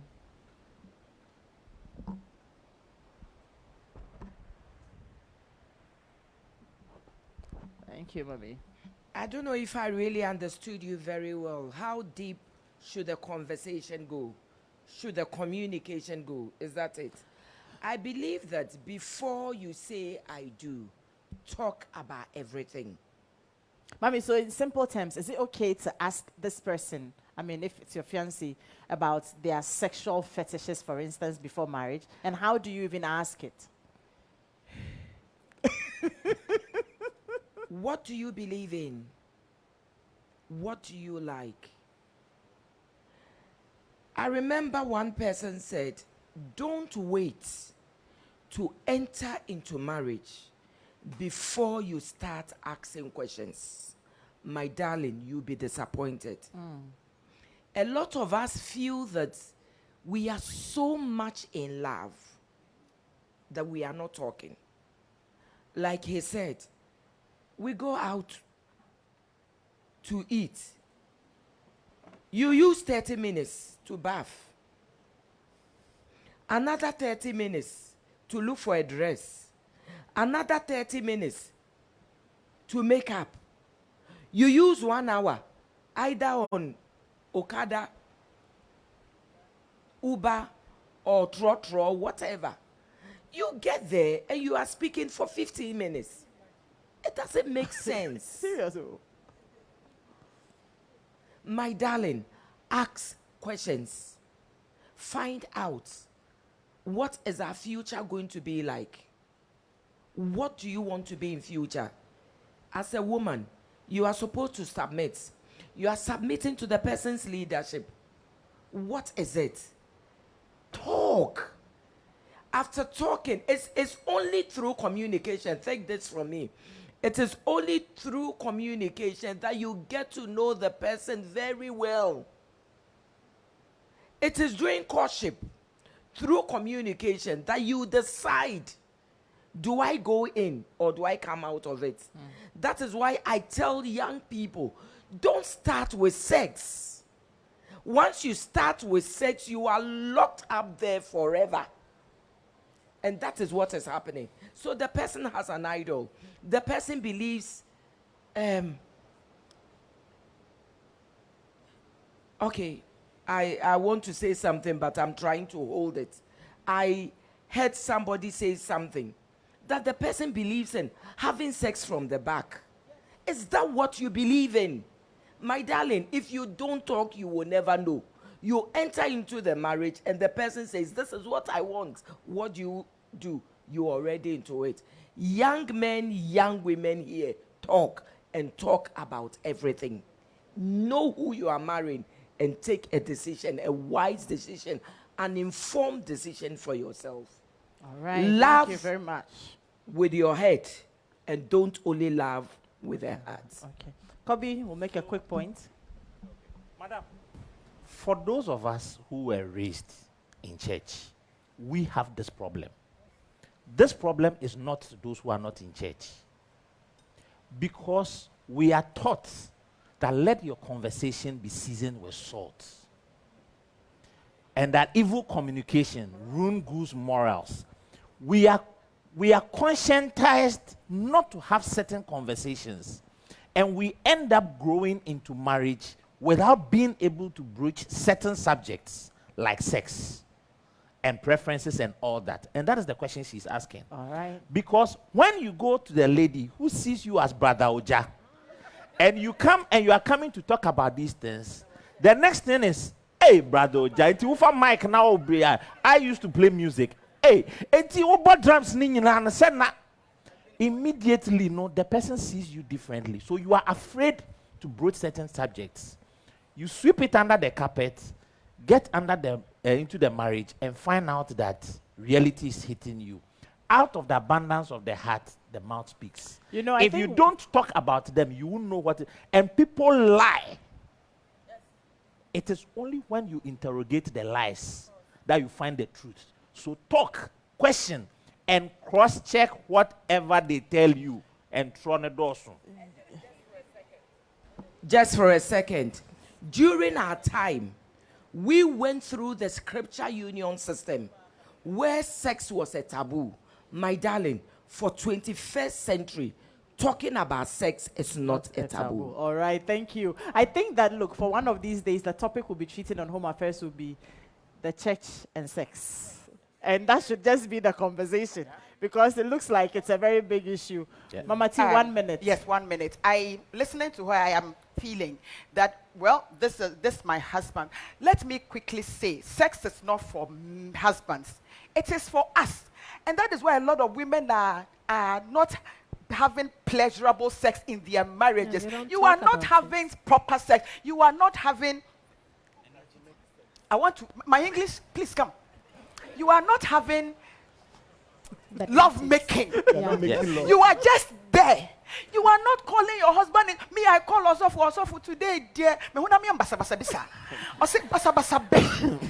Basa basa bi. Udia someha. Listen. These things, the church must begin to talk about this. Sometimes I've tried, let's try this style. It is nice. So, say, Papa, may I try it? Then, say, see, I call assembly. May I try this style? From much, somebody told me, do you know my wife doesn't know how any sex position? She doesn't know aeroplane. She doesn't know submarine. The last thing that bothers me is that she doesn't even know Ghana flag. Which one is that? And I am asking him, what is this? He showed me. I tried. Someone said, Ajua, is it menopause that is doing this to you? After menopause, I have become very, very, very violent. Rebellious. I beg you, sex is not for men. It's for us. Do you know? Look at how mommy is glowing. I want to glow like her. And so one thing I know is that, Doc, they told me, if you do proper sex, especially for a woman, you have proper orgasm, everything is in place. The discharge allows your endorphins to become better, and then you become beautiful, and then I want to look. I'm talking about skin. I want to look 60 or 70 when I'm like mommy. It means that I'm going to be doing more sex. Also for engineering, please do proper sex. I beg you. PG, after all see how you are laughing as if I'm a bad old lady, but I am not. There's a question for doctor. Hello. What she's talking about is for people who are married. Yes. It's not for people who are not married. It's not for you. Don't go and taste tonight. Thank you for the emphasis. Thank you, mommy. Thank you. Thank you very much. Yes, Doc, there was a question for you. Yes. After which we'll have a word from the door. Great. But the first comment is that good sex is actually extremely healthy. It helps you to even live longer. Good sex, and then to some extent prevent some of the medical problems. So it is scientifically proven. So good sex when the time comes. So the question about one person wishes they could delay childbirth, typically is the man who would say, you know, let's give ourselves 2 years before. A lot of it has to do with them not knowing the implications of that. Fair enough, you want to have a year of honeymoon. And we do recommend that if you want that, see your doctor. Let's give you a way of preventing unwanted pregnancy, rather than what we call emergency contraception that a lot of women now take routinely. You know, it's hormones and it messes up your system. But again, if one party says, let's delay for 2 years, you would wish we get going right away. Again, you talk about it. If your talking is not getting the compromise or the consensus, then you come to the hospital. A lot of the time, and these are real things, it happens. A lot of the time, once you engage a professional, the woman is already mid-30s. So what really are we waiting for? We explain it to you that a woman is born with about 2 million eggs. By the time she's at puberty, starting to have her first menstruation, she's left with about 500,000. Every menstrual cycle, you lose about 10 to 20, another every month. And so by the time you hit 35, you've lost quite a great deal, which is why when we engage them another day, I understand it, you know, let's go and get started. In the event it is extremely important to delay, you agree on something together. So yes, talk about it. Let us get education, and the stands usually do change. All right, thank you very much. Doc, please pass the mic on to Dedo. So that's Dedo Kofi. She's founder of Niche Expressions. Please, I'll come to you shortly. And Dedo will tell us a little bit about your gifting solutions. Have you actually seen an engagement or a wedding ceremony without gifts before in this day and age? Sometimes it's the biggest headaches we have. Sometimes we're asking ourselves, is it really very necessary? Dedo. Thank you very much, Adam, and good morning to everyone. This has been very insightful, and I'm glad that Niche decided to be part of this. It's been very educational for me. And so tonight I'm going to have some conversations with someone. Right, so about gifting. Now, when it comes to gifts when you're going to get married, some of them are a must, especially for the engagement, because of the exchange that happens. So there are certain things that traditionally you have to do. And so those things are a must. Now, these days, we have seen that there's a lot of differences in how these things are being done. Some families add so many different things to the list that is given.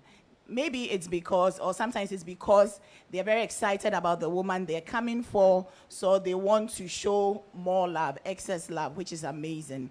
I would say, when it comes to gifting, don't copy what other people are doing or what you're seeing on social media.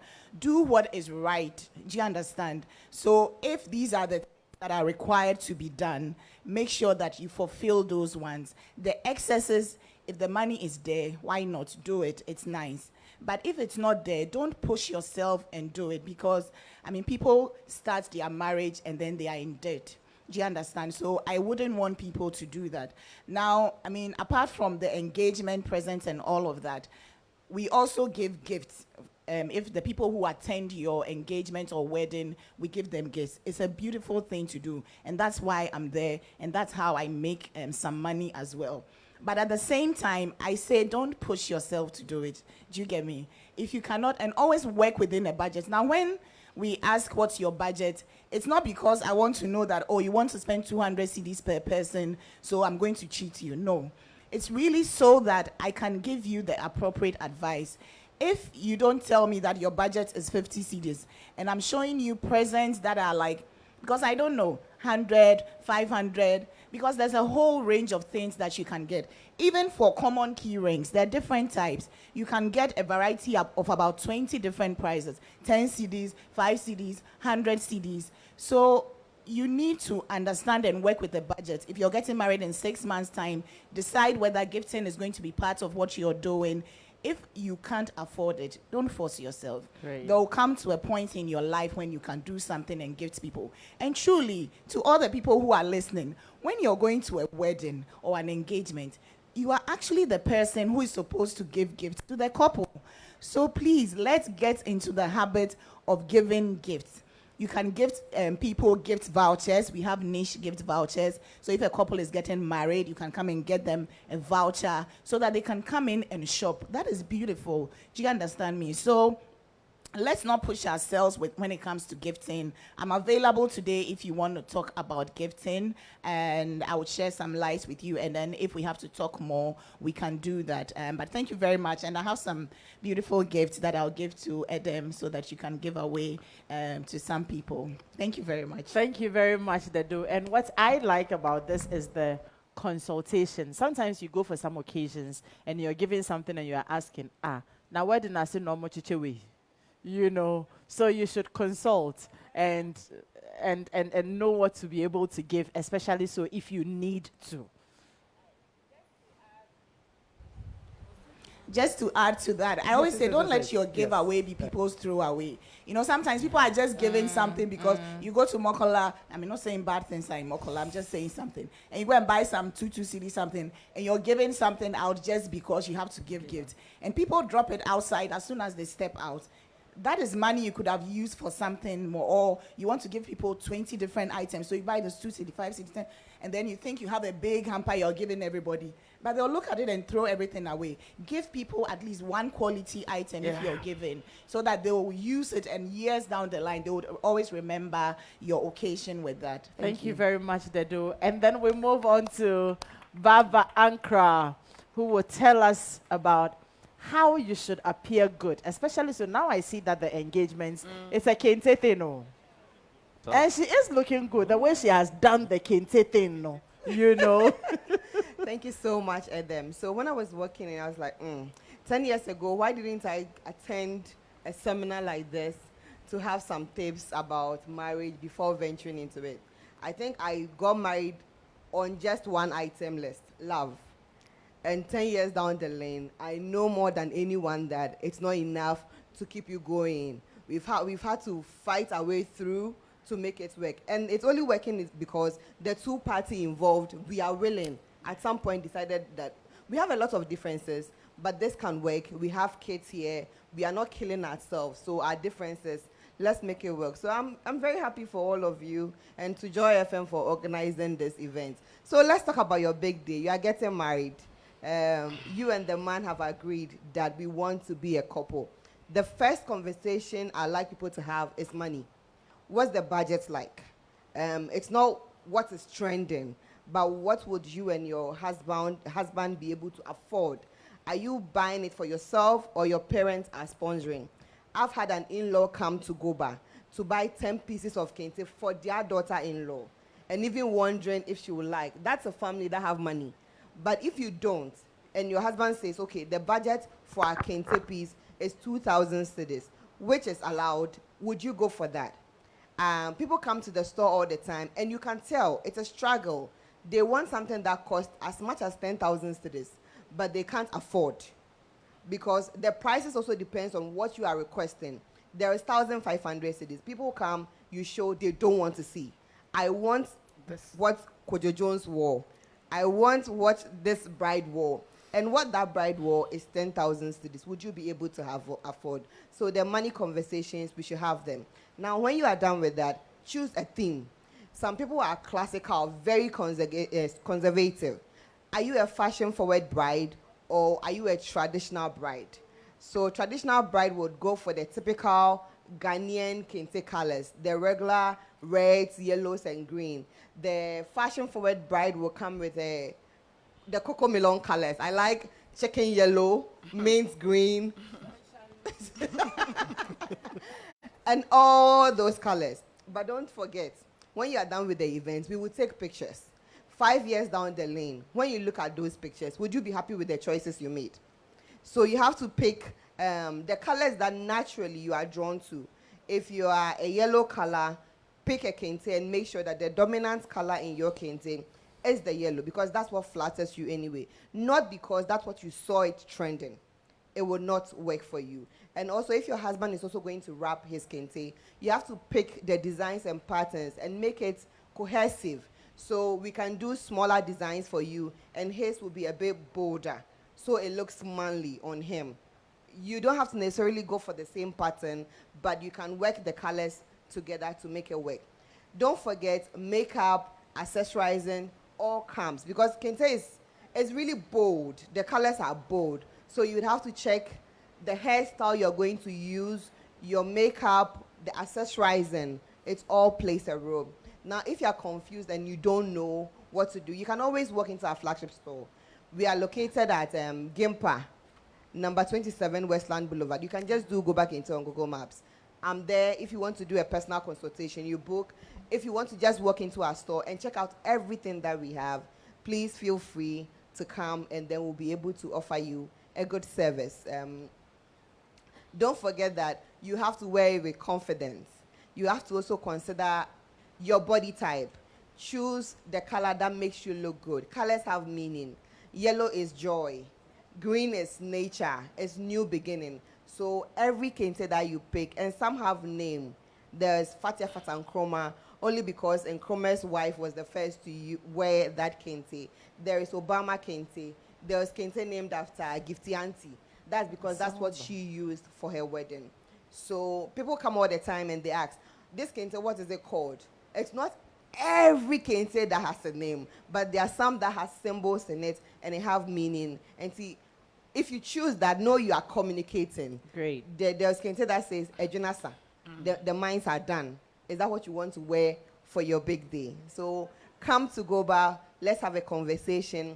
26th August, we are going to do something in the store called the Royal Affair. We want to introduce all the different types of kente we have. So please mark it on your calendar, pay us a visit, and let's have a wonderful time. Thank you very much, Baba. And let me also say a very big thank you to Marie Noel Skills Academy, and it opens from the 21st of August 2023. Enroll now to learn the newest trends in the global beauty industry. Course to be facilitated by trained professionals. Courses, makeup, artistry, facials, massage, nail, technology, computer, and electronics. Location at Denta Housing Down. Fees affordable with flexible payment terms. Numbers to call 0244-211-311 and 020-920-1365. Enroll now to become a pro in cosmetology. And also from our other sponsor, Shape Healthcare Specialist Medical Center. They offer you full comprehensive healthy women's screening, and Shape Healthcare, that's at Shape Healthcare Specialist Medical Center. And so you want to contact them on 0549 262 100 0549 262 100. I had one question, I'll take it, and then we will wrap up. But then we are wrapping up officially from here, but then the conversations, the networking will continue. You don't have to be in a hurry to go. Like I said, we have some gifts to give you as well. So we'll wrap up the conversation, but we're staying to network. Please, the question, I'd like to take it, and then we can wrap up. No. If age really matters in marriage, age difference, and can you marry a man who is who is your age times 2? If yes, what if your parents don't agree? What if the man is twice older than you? Twice older than your age. Okay. And if you are both compatible, but your parents don't agree, what do you do? Thank you. PG wants to handle that. Okay, so marrying somebody who is older than you has its plus and negative, okay? Most often, especially in our part of the world, if you marry a man who is like twice your age, the challenges are more considerable than the blessing, okay? Yes, you get to be graced with, from time to time, some big mature conversation. But you see, mature conversation is on the premise that you yourself sound and is considered to sound mature. Otherwise, when it suits him, you are his daughter. You can't tell me what to do. I'm the man. I call the shot. My friend, sit down. Who are you? You call me what? Hey, what? 33-year-old girl. You call me 66-year-old man asking me why I am. That I haven't come home. That is 12 o'clock. And say, when I met you, was I not living my life? You know, it's a problem. Again, there's also a problem with social interactions. All his friends are his age mates. So which of your husband's friends are your friends? And trust me, they are not going to throw their friend under the bus. So whatever he does, wherever he goes, they will all cover up for him. Then there are the other women who wished that it could have been with them. So you realize that most often than not, his female friends normally don't sometimes respect you. You know, they talk down on you. They treat you in some way. They look at you some way. Normally, his male friends will always be nice because you are their baby girl. But the female friends, no. Most often, you know, a bit of hostility. And then again, you see, different generations have different interests. Okay? When I was in my 30s, my dreams were quite different from now that I'm in my 40s. And now when I think about anything in marriage, all I look for primarily is peace of mind. Peace of mind. So you see, and I'm sure by the time I get to 50, I cross into my 60, I'll be looking for something different. But you see, let's say I'm 60 years, I'm looking for quiet, stability, but you know, a good amount of residual income so that I'm not working, struggling, and everything. Actually, that is what you think when you hit 50. Yes. So for those of us who are at that place, exactly. We are now thinking of retirement is coming. Exactly. What do I do with my money? Exactly. I'm not going to be using my money to buy Brazilian hair. Exactly. But if you you are see, 30 years by or this 25 time, you years, will be 30 years. And you'll be thinking about Brazilian hair. You'll be thinking about fashion. You'll be thinking about what is in vogue. And I'm boring now. You don't want us to go out. We will come out. By 9:30, I'm asleep. I'm on phone. But again, there's I'm something sorry. But if you want to go out, I have a problem with you going out. Yes. Because I'm insecure. Boys I mean, 60-year-old, maybe my game is not like top notch. Once a week, maybe like once 2 weeks, once a month. And then, Charlie, I see this 30-year-old girl full of energy. See her, and then, oh, daddy, oh, I'm just going out with my friend. Who is your friend? Oh, Kwadjo in my office. I'll show Kwadjo Papa. You know, so on so many levels, you have little challenges. And sometimes, as a woman, you think you count, right? That's why you went to school. That's why you went to gay. That's why you went to Holy Child. You think you count. Then you talk to a man who thinks that I made my money before you were born. And say, shut up. What do you know? So it's like, with all that you know, with all that you come with, you are still not good enough for him. Not because he doesn't see you as trash, but he thinks he's there, he's actualized, he's succeeded. Yes, maybe when he's in his 70s and he's looking for someone, and as the Bible says, and when David was far in age, they found him a damsel. So maybe that is what you are looking for, to be a damsel, you know, and then all of that. But it's not the best. Generally, and if your parents say no, it's even a bigger reason to step back. So, great. I'm sure your question has been answered, right? There's another question. Wow. The very last one, please. Hello. Yeah. Okay, please, this goes to Mama Rita. My question is, what really is the difference between submission and then respect? And what is submission? Because there are times some people say submission is when the man talks, you say, yes, sir, yes, sir.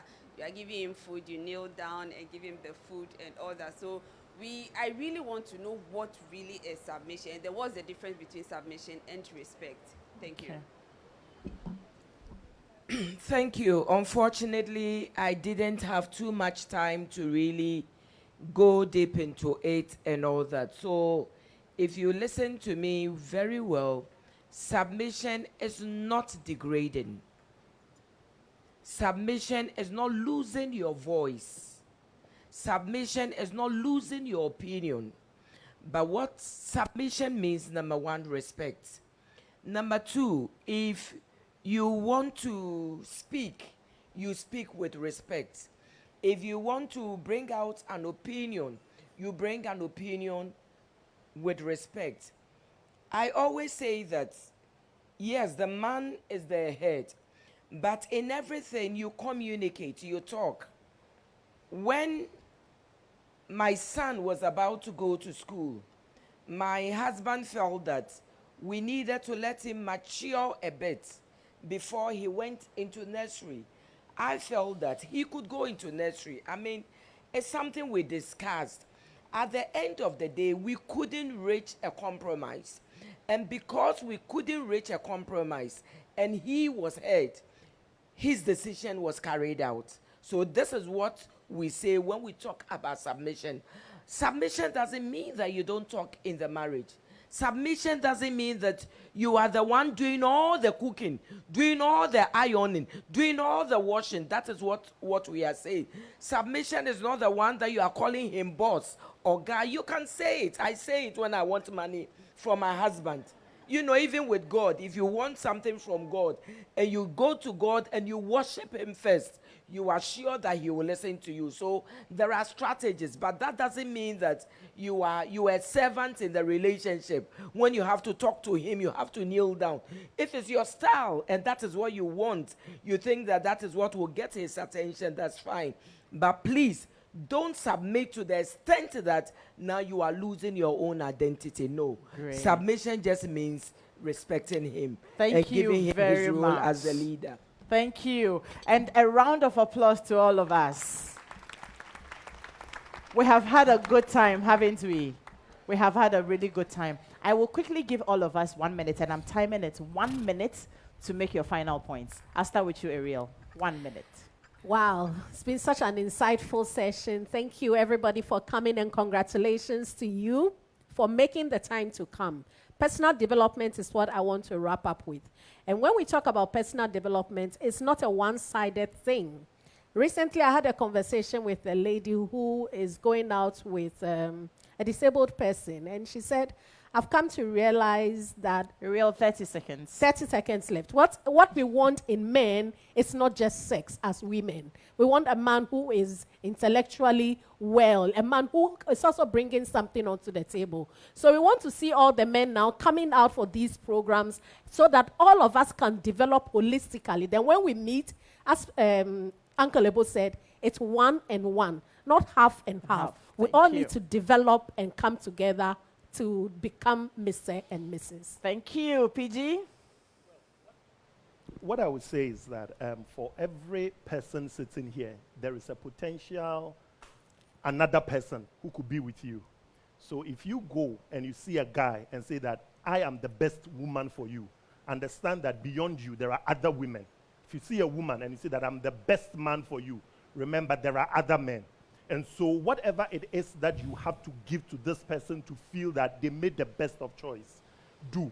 Otherwise, it's very painful to know that you've come to take me so that other people can't take me. But then you are giving me less than what other people could have given me. Then you are being fraudulent with me. Then you are intentionally punishing me. So if you love someone, love them optimally, as though no one else can love them the way you are loving them. That is the only way that will give them some satisfaction. And that will give the best of hope. Thank you, PG. Mama T. So let me quickly say that good marriages don't happen. As a matter of fact, in this life, nothing good happens. There's so much work to do, and do it. For many of the young people I have met, they think they got married. They think that, no, this is not how my daddy was doing it. This is not how my mother was doing it. Listen, your marriage is not an extension of your parents' marriage. Learn what works for both of you. As you journey into the marriage, you make a number of mistakes. Own them, work on them. Let it become your example. Your example, and then work with them. Make prayer a huge part of this whole thing called marriage. Because God made it, you cannot make it without prayer. Can you imagine a man who has been married to his wife for 32 years, mommy, and in 32 years, the man is for 7 years, they have not been together sexually, everything, he has stopped everything. I'm asking him why.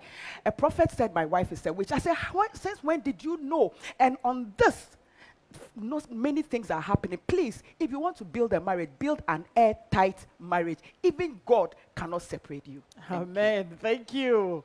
Kobe.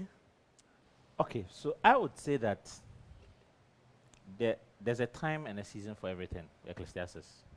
So if you are single today, make the most of it. Before he comes, develop yourself. Pursue your interests. Make yourself happy. If you think you are single and you are lonely, so you want to marry, and so you marry just anybody who comes along and will marry you, it is more lonelier in an unhappy marriage. So you are better off being single but getting into a terrible marriage. And it's even lonelier if you have to divorce.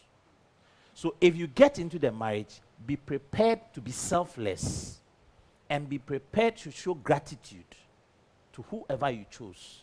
Because after you have divorced, chances are that nobody will marry you again. Or life will become even difficult because society will look at you in a different way. So you want to marry, make sure you choose right and make sure you marry right so you don't have to regret. Thank you. Thank you very much. Doc, finally from you. To say that pay attention to your health. You need to be a healthy individual to make a healthy couple, healthy pregnancy, healthy babies, healthy nation. We are fond of not checking on our health as a way of preventing big problems. We don't want bad surprises after you've gotten married. So pay attention to your health. Your health is your everything. You can do nothing if you are unhealthy. Thank you. Thank you very much. And finally from you, Mama Rita. Thank you. I want to say a very big thank you to Adam and then Joy FM and all our counselors. You've done so well. I didn't just come, but I also came to learn. And to everyone here, please talk, talk, talk. Before you say I do, try to know everything about the one that you are going to be married to. Don't be quiet. Don't think I'm in love. Don't think I am creepy. Don't think I'm going to church. Please get to know everything that you need to know before you walk down the aisle. God bless you. Thank you very much. And let me say that love is patient, love is kind, it does not envy, it does not boast, it is not proud, it does not dishonor others, it is not self-seeking, it is not easily angered. I hope you're listening to it. It keeps no record of wrongs. Love does not delight in evil, but rejoices with the truth. It always protects, always trusts, always hopes, always perseveres. Love never fails. But where there are no prophecies, they will cease. Where there are no tongues, they will be stilled. Where there is knowledge, it will pass away. If you are able to practice what 1 Corinthians talks about love, then you're ready to embark on this journey. Because on this journey, you will be angered. But if you are in love, or if you know what love is, then anger would not consume you. It will not consume you. If you know what love is and you can practice love according to the Bible, then you are able to surmount any challenge that comes your way as you embark on this journey of marriage. We have listened to a lot of counsel from Uncle Ibo White, Mama Rita, Mama T, PG Sebastian, Ariel, Kobinata Bedu, Lawyer Pencil, Dr. Sepoga, and our sponsors as well. There's so much we are taking home, and my prayer is that we will go home not only being hearers, but we will also be doers of everything we have heard. I pray that your marriages are blissful when the time comes. And remember to invite us. We will make time to be there. Thank you very much for your time. Thank you for your attention. Thank you for your patience. And I want to say a very big thank you to the Best Western Plus Hotel Nungwa. They have been very, very, very exceptional. They have hosted us very well. So to the team here, we say thank you very much. Again, to Niche Expressions, to Goba Kente, to Shape Healthcare, and also to Marie Noel Spa and Salon. I want to say a very big thank you to all of you for supporting this very great initiative. It has been the Joy Family Forum, and we call it Becoming Mr. and Mrs. All You Need to Know About Marriage. My name is Adam Naite. I have been your host. And I want to say a very big thank you also to my team, led by Philip Nye here today. The Joy team is here. I see Lexus, I see you, Anita, I see Mirabel, Eileen, I see Kofi Hayford, and the technical team. Every single one of you has been awesome, and I want to say thank you. And thank you for all the support we have had, even from our bosses back at Joy and the multimedia group. We are grateful, and we are out. Thank you.